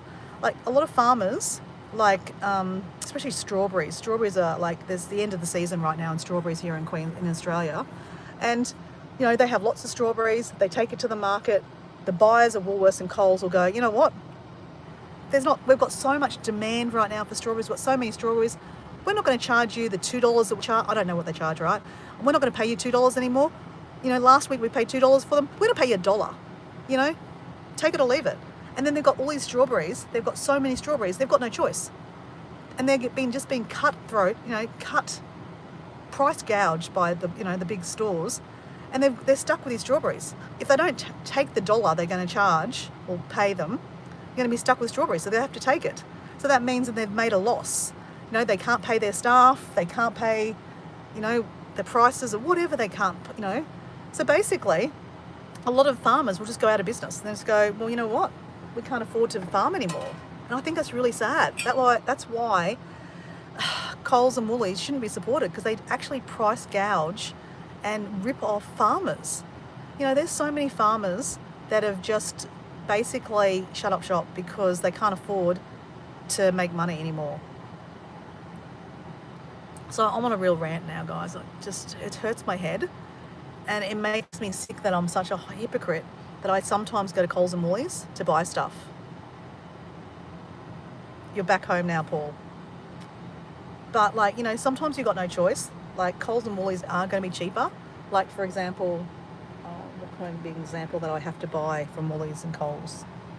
Okay, I don't have to buy this thing here, right? This thing is Lucas Pawpaw Ointment. I love this shit. Lucas, I'm going to show you, turn around. Lucas Pawpaw Ointment. I don't know if you can see that, guys. This stuff is amazing. I don't know where it's made, actually. Can anyone read that? I can't read that. Can I read it? Made in, I don't know. I think it says made in Australia. It's Australia. Can anyone confirm that's made in Australia? I can't read it, guys. I'm going to zoom in a bit. That says Australia. Okay, so this is made in Australia, which is great. We're supporting Australia. So this is made by some company, Lucas Pawpaw Ointment. Now, this stuff is like liquid gold. It's really good for your lips. And I have used it on, if you get chafing, like when you go hiking, no joke, if you go hiking and like you wore the wrong leggings and you're getting chafing between the legs, I've actually put that stuff that you normally put on your lips, I put on, you know, on my skin, and it actually relieves it and helps. So, you know, you can be used for different things, right? But anyway, where am I going with this? So it has got really expensive. It used to be like $5 a bottle, like $5 a little thing, right? And you can get it from a chemist, you can get it from wherever you want to get it from, right? And it's now like, I swear to God, it's like $8 or $9 a tube now. It's so expensive, right? So expensive. So I could buy it from a chemist. Chemists are also like Woolies and Coles, owned by big corporations, so I try not to buy it from them either. But it's like $9 now. And sometimes Woolies has specials and they'll be like $6. So I'm a hypocrite. I will go buy it from $6 from Woolies and Coles. So I'm part of the problem. I am part of the problem. I should have paid $9 from it. But where would I buy it from? Because, I mean, I could go buy it from, okay, this is an example. So my local corner shop, it is a friendly grocer. So friendly grocers are like the IGAs, they're independent grocers of Australia. So they're generally owned by mum and dad families. So the one that is around the corner from me is owned, hey, Miss Paula, hey, how are you? Is owned by a family friend of mine. She's not a family friend, I went to school with her. So I went to school with her. She's like one of my school friends, like literally one of my school friends. I know her mother, I know her father, I know her sister, but her mum and her daughter live in this, they work in the shop, they work there all the time. So I go in there, it's like have a chat, you know, like big hug by the mum, you know, it's lovely. And I haven't seen Keisha, my friend Keisha, for ages. We hugged yesterday afternoon. She's like, hey, how you going? And we have a good old chat. It's lovely, right? It's nice to walk into a corner shop and have a chat with friends and family and feel like, that you're loved and appreciated, right? But traditionally, you buy things from there mega expensive. So yesterday morning, I stopped off there and I bought some bacon. So I was going home to be the good girlfriend I am, because it was Diego's first morning back in Australia. So I made bacon and eggs, very traditional bacon and eggs for breakfast. But I needed bacon. I could have went to Woolworths and Coles, but I didn't want to because I didn't want to go in there. I could have went to a butcher, but again, I didn't want to go into the shopping centre. I just wanted to get something convenient and fast on the way home from my walk on the beach. So I went to the friendly grocer. Okay, I'm going to pay more money for it. So you do pay more money for it, okay? Now, I knew in the back of my head I need some butter, right, for the bread. And I looked at the price and it was like $8 for a tub of butter. If I went to Woolworths and Coles, it'd be about $5-6 for the butter. If I went to the IGA, about $5-6 for butter. And I thought, I don't need the butter right this minute. So I didn't buy it. But again, I'm buying local, I'm supporting that family. Sometimes if you're desperate and I needed that butter, I would just pay the extra money and buy it from them instead of going to Woolworths and Coles. Because when you go to Woolworths and Coles, you eventually walk out with a million other things that you didn't need, right? But anyway, I just think it's mindful to think about, you know, these supermarkets and how much they price gouge us. Like I'm sure for Miss Paula, I don't know where you go to buy your groceries, but like there's Walmart, there's Sam's Club. They're owned by these big corporations. And look, maybe they do a lot of stuff for communities. I don't know. I don't know much about American stuff, right? I only know about Australian stuff. And here in Australia, Coles and Woolworths, the CEOs are making a shit ton of money. Like, I think it was like $2 million bonus he got last year, one of the CEOs. And you know how like every country right now is screaming, like we're poorer, everything's getting so much more expensive. There are people sleeping rough everywhere. Like, you know that toilet I just went to before and I did a toilet dance? Yeah, I know I'm weird. And yeah, Paul, I did make sure I had the microphone off and the camera was turned around, so no one heard anything. But what I didn't show you guys was we walked past a guy who's sleeping in front of the toilet block. He's been sleeping there for months. He's homeless and yeah, he's happy sleeping there. He wants to sleep there. He's got mental health problems, but there are people with real problems, as in like they have nowhere to sleep. They have nowhere to live. And here I am complaining about, you know, going to a local shop and paying $3 extra for butter when I could go to the local supermarket and get it for $3 cheaper. But what I'm trying to get to the point of is that, you know, these big corporations are making so much money. They're getting less and less staff. I'm on a real rant, guys. I'm sorry. I'm not sorry. I don't care. I have a real problem with these supermarkets. Guys, I know you guys might do this already, but I never, when I go to the supermarkets, you know how they have the self-checkouts now that you can just basically serve yourself? Beep, beep, beep, press a little button, pay your money. Refuse to use them, guys. I refuse to use them. You know why I refuse to use them?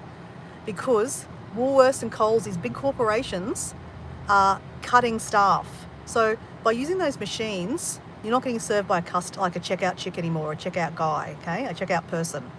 So once upon a time, there used to be, you know, 10 checkouts with 10 staff, 10 smiley faces. Hello, how are you?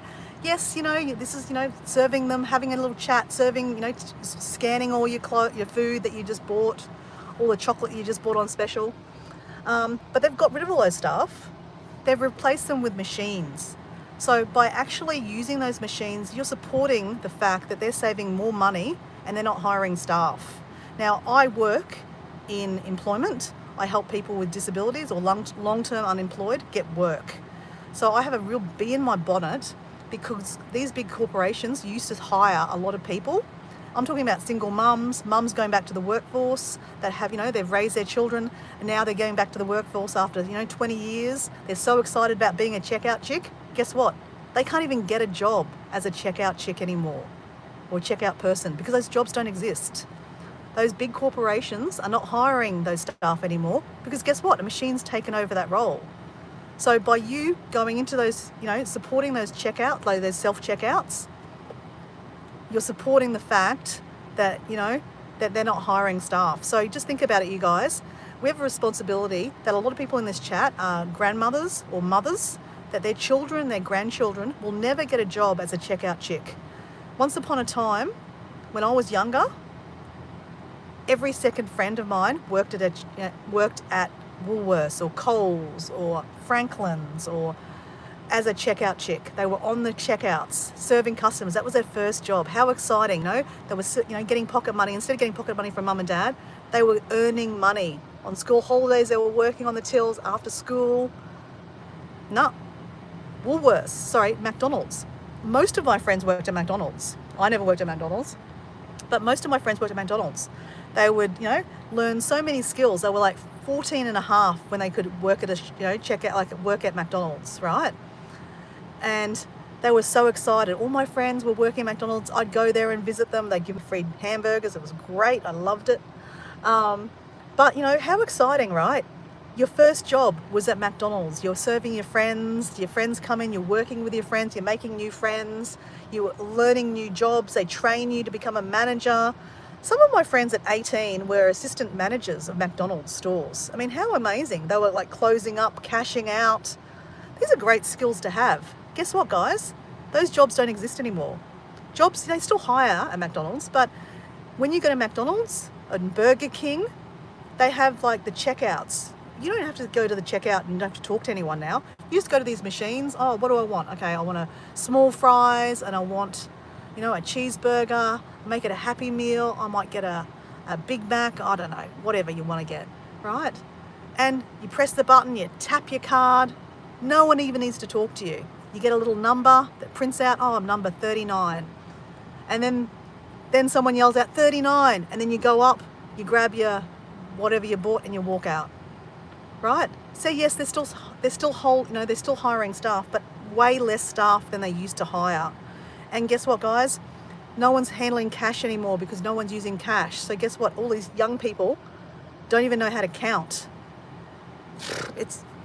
I could go on a completely different tangent, right? But what I'm just trying to say, guys, is that we have a responsibility that we are parents, we are aunties, we're uncles, we're grandparents.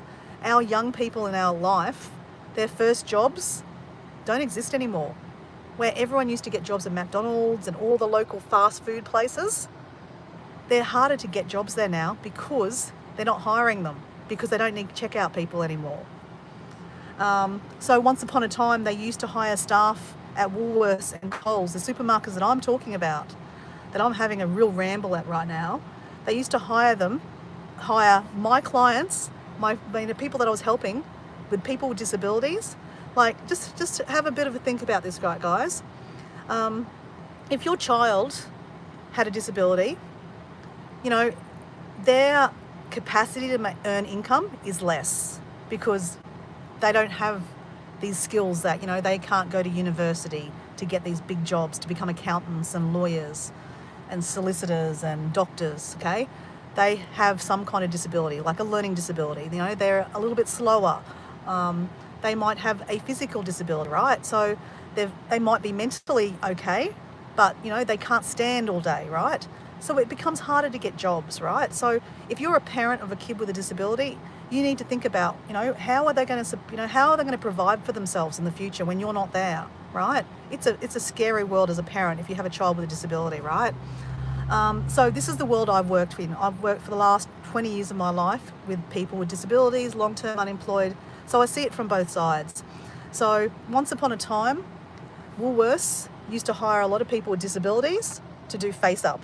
I don't know if you're familiar with face up. It's basically where you pull things forward in the supermarket. So, they filled the shelves the night before, and by, mid-morning, the shop is kind of like, there's a few, like if you go to like the tea section, the teas of, some of the teas have been taken, so the teas are sitting at the back. You want to pull things forward to make it look like it's full. When things are full, it's more, like it's in your face, basically. It's marketing, right? If you're looking at something and it's full, you might want to buy it. If it's empty, well, you can't buy it. But if it's empty, it might be hidden at the back. You can't see it. So if you pull things forward, it makes it easier for customers to buy things, right? This is the mentality. This is marketing, right? Marketing 101 by Dora. And so they hired staff, and I'm not just talking about people with disability. I'm talking about long-term unemployed, people with mental illness, people with, mothers going back to the workforce, guys of over 40 that can't be carpenters anymore because they've broke their back, or they can't, but they can do face up. And you don't have to talk to people when you're doing face up. You can say hello, but it's not that big customer service role that, they have to do money on the till. So not everyone has the capacity to do that, right? So we're talking about people with disabilities that they don't have that capacity to handle cash, to have those big complex conversations on the till. Some people just want to, they're autistic. They'll say hello and how are you, but they just they just want to do a job, right? And moving things forward is a particular job that they have at supermarkets. It's face up. They call it face up. So those jobs, guess what? They don't exist anymore either. They're not hiring them. Why? Because they're trying to save money.